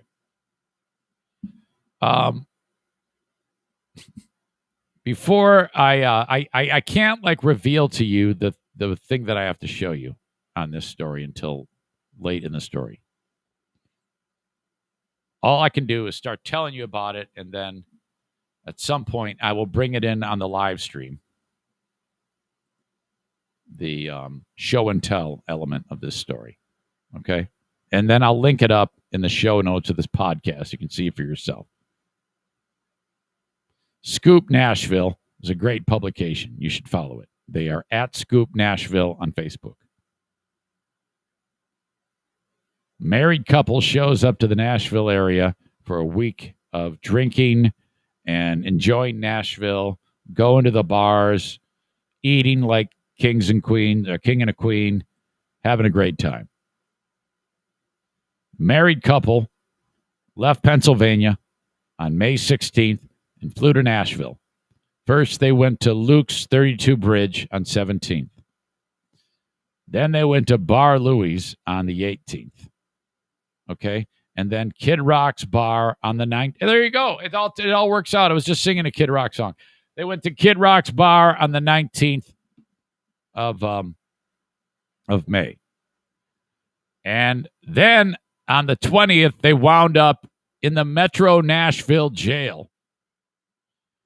Police responded to an Airbnb just before 2 a.m.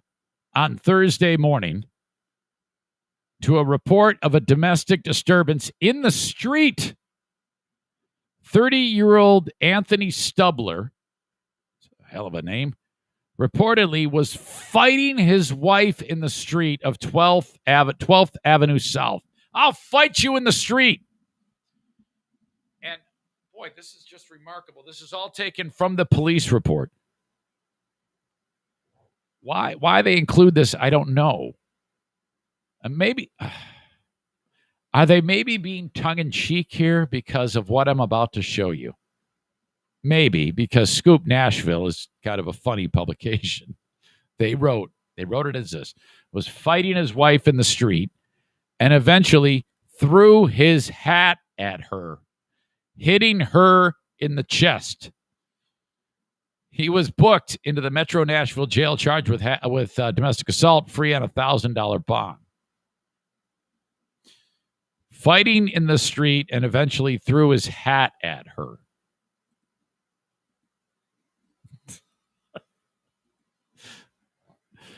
Okay. This has to be a joke. They had to have added that just because of what you can see right now as you're looking at the live stream. If you're only listening to the audio podcast, let me tell you, this is the most absurd looking head on a human ever. There is without a doubt that this person is an alien. And when I say that,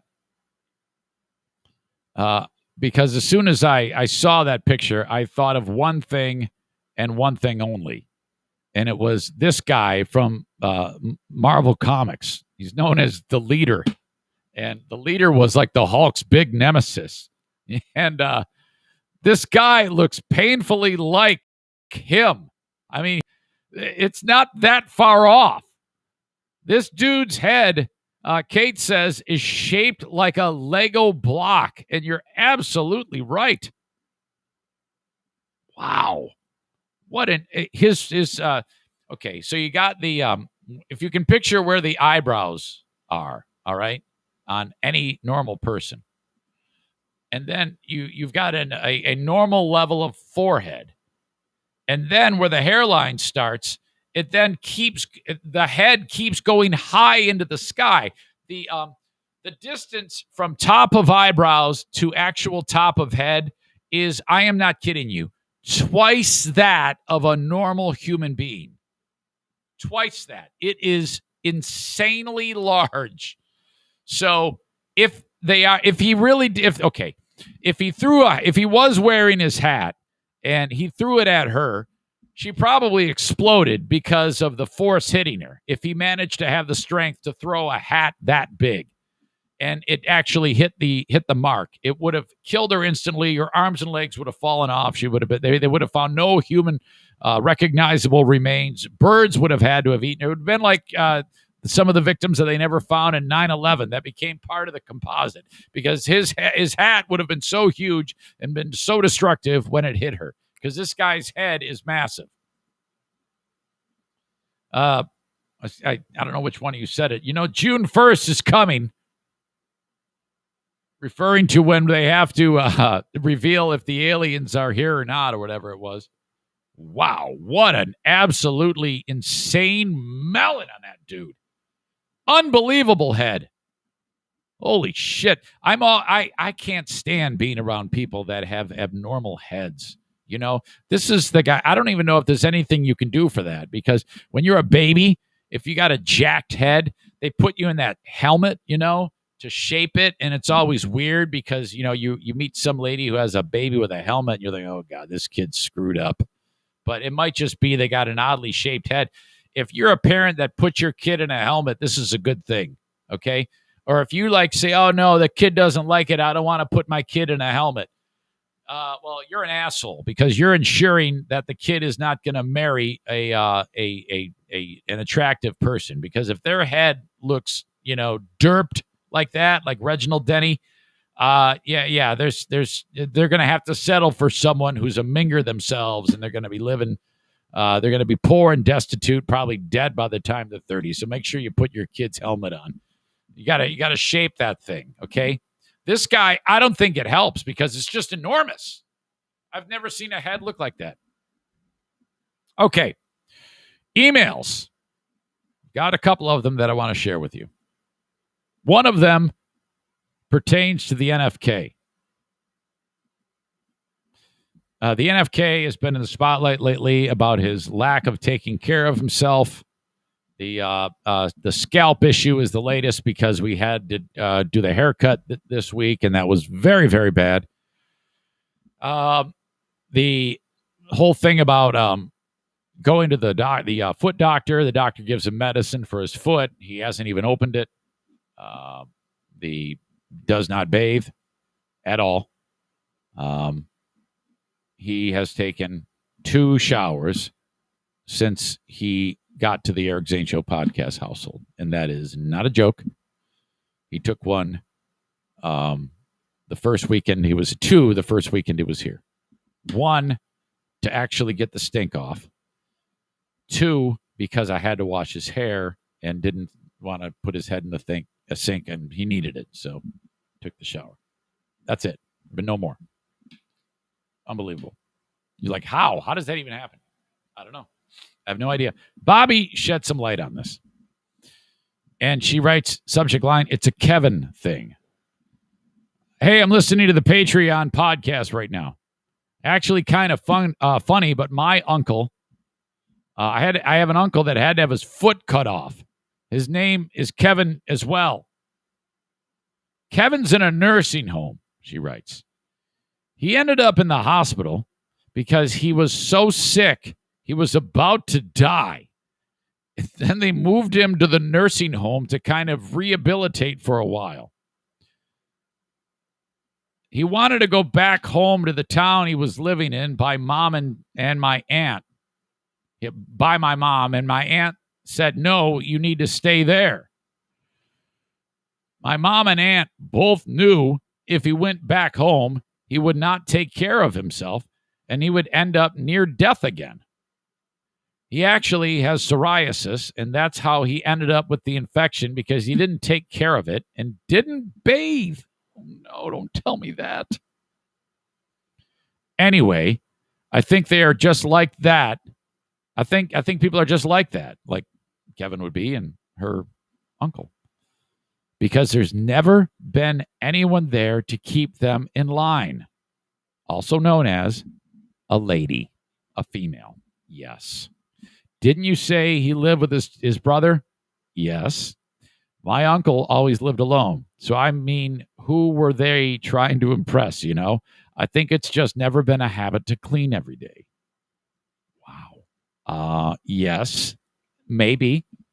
Maybe that is what happened there. I don't know for sure. But there is something to be said, you know? If the wife goes away for a period of time, you have less, I'll just lay in bed. I don't care.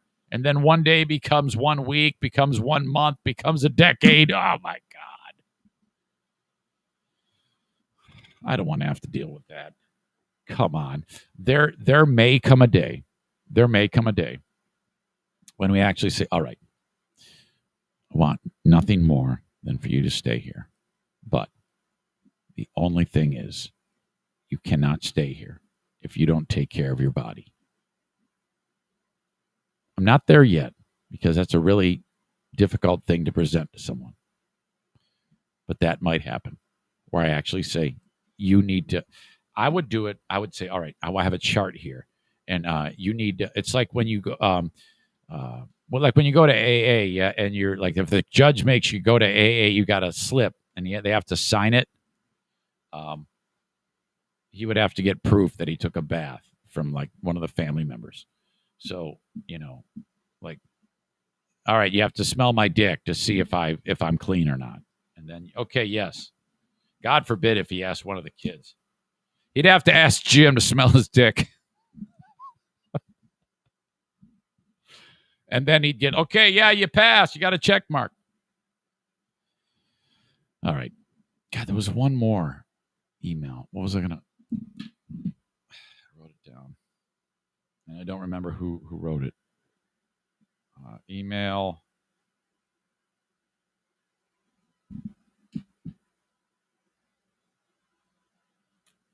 I wrote Zoom. No, that's not it. Okay, hold on a second. I'm looking at the wrong note. Talk about. Aha! I remember what this is. It might have been this week, maybe last week. Story about the lady, really gross story about the lady who, the guy above her in the apartment died directly above the fan, her ceiling fan. For days, he rotted in a hot apartment. And then his corpse juice, his body liquefied, and he absorbed into the carpet everything. So all the juice soaked through the floor and was pouring out of the ceiling fan while this lady slept. And then the fan was on high, so it was kicking his corpse juice and blood all around the apartment, and it was all in her face, and she thought it was raining water, and it was corpse stink. Okay, remember that story? And she said, I want the apartment place to pay for this. They need to pay me. Like, wait a minute. How does that work? I was really suspicious of that. We got an anonymous email from a person who works in this industry. Actually, if this happened in this person's apartment, this is the person you would call and say, give me some money. And he would tell you to fuck off. All right, this person writes, I need my identity secret. I've been in the maintenance field for years. In that time, I have worked in all different types of housing, government funded, all the way up to A+ rated luxury. So I have knowledge, and I'm going to give you some input on the woman asking the management company for compensation. Once you rent the home, this person writes, the interior becomes your dwelling, which is subject to many laws protecting the tenant and management. By law, we are not allowed to enter the room unless given permission to do so by the tenant. Like a work order to repair something, complaints about neighbors, things like that, which the tenant couldn't do. He was busy making the death Kool-Aid.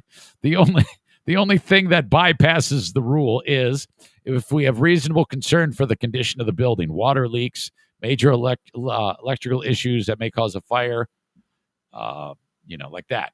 So the only time management had that reasonable concern, which would in turn give them access to the home, was once the corpse juice began giving lady the death marinade sprinkler treatment.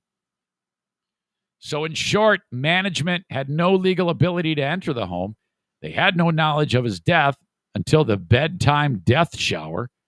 Therefore, has done nothing wrong. In turn, they are at no fault, so they are not required to give her a damn thing. If they do, it will all be for PR and maybe goodwill. Signed, so-and-so from so-and-so. Yeah, I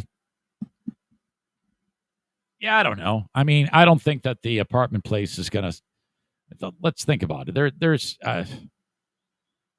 once the story is out that the guy died there, I mean, how are you ever going to rent that place to begin with?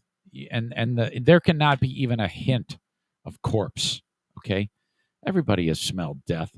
It's the worst. It's the absolute worst. And I'm talking about like just roadkill. I don't think I've ever smelled dead guy or dead chick. I mean, rotting person. I've never smelled rotting person ever. I mean, I've been in front of a dead person at a funeral, but that's different. Dead people can be hot. I've been at funerals where I'm like, man, if I was gay, I would absolutely, and that was like, if I was gay and that was just a sleeping man, I would have the urge to teabag that guy. He looks that good. Okay. Now, I'm not saying I would teabag a dead man. I am saying that is an excellent job of making that corpse look attractive and alive. I've seen it with my own eyes. Not all morticians are created equal. I have seen some very attractive dead women before, and I've been like, wow, I am not at all attracted to this corpse. But if I were into dead women, this is such an attractive dead woman because they did such a good job in doing what they do that it wouldn't be out of the question for it to be off of the sack somewhat. Hey, I'm not saying I am. I'm just saying that can happen to people. Dirk says that crossed your mind at a funeral, you necro. No, I just said to you, it crossed my mind. I said to you, if I was, you realize that you have to listen to the words that I'm saying. You can't lump me in with a necrophiliac just because I said I could see how a gay person or a person who wasn't a straight person could think if they were into the dead that these were attractive people. Okay? Jeez. Chris says, quote of the day, dead people can be hot.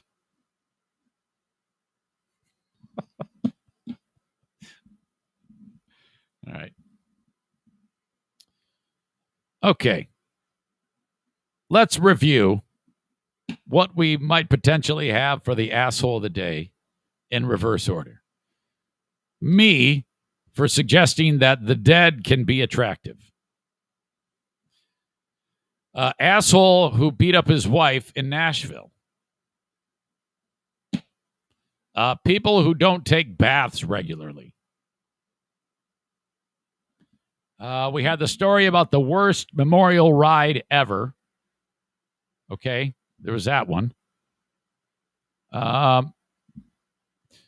Kid rapist who got the blue slime on him. And then, of course, the mother of the girl who left her at the damn bus stop while she supposedly changed a diaper. And we got restrictions being lifted in Michigan. We had everybody fighting on the live stream over restrictions and COVID and Fauci. Come on now. The long, rich history of my old long-lost morning show co-host, the one and only Joe Volk, who is not dead, but he did have a little bit of a health scare, and I have since gotten reacquainted with him through a couple of texts, and I hope to talk more with him. If you are familiar with Joe, Like if you've listened to Joe, or maybe the handful of you who listened to me when I was on the radio in Saginaw, Midland Bay City with Joe, by all means, reach out. Tell me some memories you have from back then. Eric at ericzaneshow.com. Okay, T-shirts are for sale. Yes, I am selling T-shirts. ericzaneshow.com. Click merch. I got entertainment. I've got TC Paintball and Cornhole America. How about that? Those worlds have collided because Rick from TC Paintball bought a couple of sets of boards. My pals over at Cornhole America. In fact, Rick will sell you those boards at TC Paintball. But here's how it works. First of all, if you want to play paintball, bang on the door of TC Paintball and book a party. They have everything you need there. All you got to do is show up. I don't recommend wearing nice clothes. They have if you bring a party of people there and they got someone who hasn't played paintball ever and they're worried about maybe a welt or two or something like that, you can rent all the protective gear you want. You can be armored up, okay? Elbows, arms, legs, a special like a suit so that you don't get your clothes all shitty. You just throw it away when you're done. Obviously, the mask, you're going to play with the mask. You can't get on the field without the mask. And you and the group are going to have so much fun. I'm telling you, it is a real-life video game at TC Paintball. Schedule it for the kids, the old kids, the young kids. You can host a jelly ball party. Okay, the kids love jelly ball. That's all indoors. Okay, indoor paintball, outdoor paintball, they have it all at TC Paintball. If you're outdoors in the warm months, you're pretty much that's where you're going to be. Either airball or inside of the village. It's like playing freaking Call of Duty. So much fun. TCPaintballGR.com. Think about buying a set of cornhole boards for your dad for Father's Day. CornholeAmerica.com.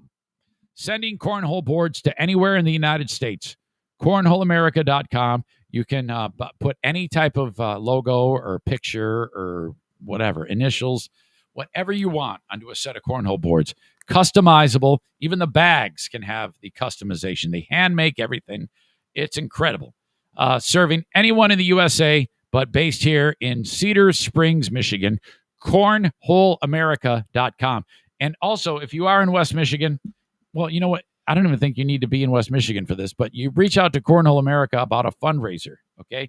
You can host a fundraiser and raise a ton of money for any charity or whatever it may be. You know, a lot of times it's people down on their luck because they're out of work or maybe sick kid or something like that. Or, you know, frankly, a cornhole tournament will raise more money and there's less chance of getting killed like a stupid fucking memorial motorcycle ride, okay? All that stupid shit. So don't die and have a cornhole tournament and raise money that way instead of your stupid ride that's going to kill the whole family. Assholes. All right. Asshole of the day. Who do you think it's going to be? Combine asshole of the day and rights. I don't know if I can do that. The blue slime kid diddler gets put on the possessed bike to meet his end. Ooh, the possessed bike. I forgot about that. Asshole of the day. Everyone on the live stream. Wow, I don't know, man. I don't know exactly what went on there. I'll have to go back and look at the drama. You for wanting to have sex with dead people. Nick writes, you do realize I do motorcycle charity rides, right? Well, I'm just being an asshole. Come on. You know how I am. I got to be me. Just like you got to be you, I got to be me. I'm not really against charity rides, you asshole. It's a comedy show, you dumb fuck. The fuck is wrong with you? Dirk says, what's never crossed my mind? Wow, the mortician did such a great job. I teabagged this person. Why are you throwing gay people in there? I don't know. Well, I don't know what I do. I can't go back and relive it in my mind. Melissa says, you want to have sex with the dead. And I do not want to have sex. Why would you fucking say that? Just because I said, I was being, first of all, it was all about equality there, Chris, you stupid fuck. If a gay guy walks up to a dude, or if I walk, because the reason why is because one of the last funerals I was at was for like my brother-in-law, and he looked great. Okay. And he looked just like he did in life. And I did think for a second, holy shit, he looks excellent. Now, had I been gay, I might have said, oh my God, he's so handsome. He looks so good. If he were alive and in front of me, I might blow him. Okay. If it had been a woman who was attractive, I would say the same thing, minus the gay thing. I would say, wow, she's beautiful. Look how pretty she is. Oh my God, she looks so peaceful. The mortician did such a great job. I am so sad. If she were alive, I'd fuck her. All right. Until it's Friday. Let's see. You teabag your dead brother-in-law? Dirk says, no, I didn't say that. All right. Who is going to be the asshole of the day? I have been quite asshole-ish in my trolling. I'll admit that. But you can't compare me with a kid toucher, for God's sake. Okay, hang on a minute. Okay, blue slime pedo Kyle. The blue slime pedo Kyle. Yeah, there you go. If he's got a friend that works at a radio station, he can probably do a podcast with him. Holy shit, wouldn't that be great? All right, folks, that's going to do it for today. I appreciate you so much. Nick says, I'm not sure that you're helping your cause, Eric. No, I can't give myself the asshole of the day for that. 11 a.m. Eastern Time, we start the Patreon bonus podcast. Thanks so much for being part of us, part of the show all this week. I'll talk to you next time. Thanks again, folks. Bye-bye.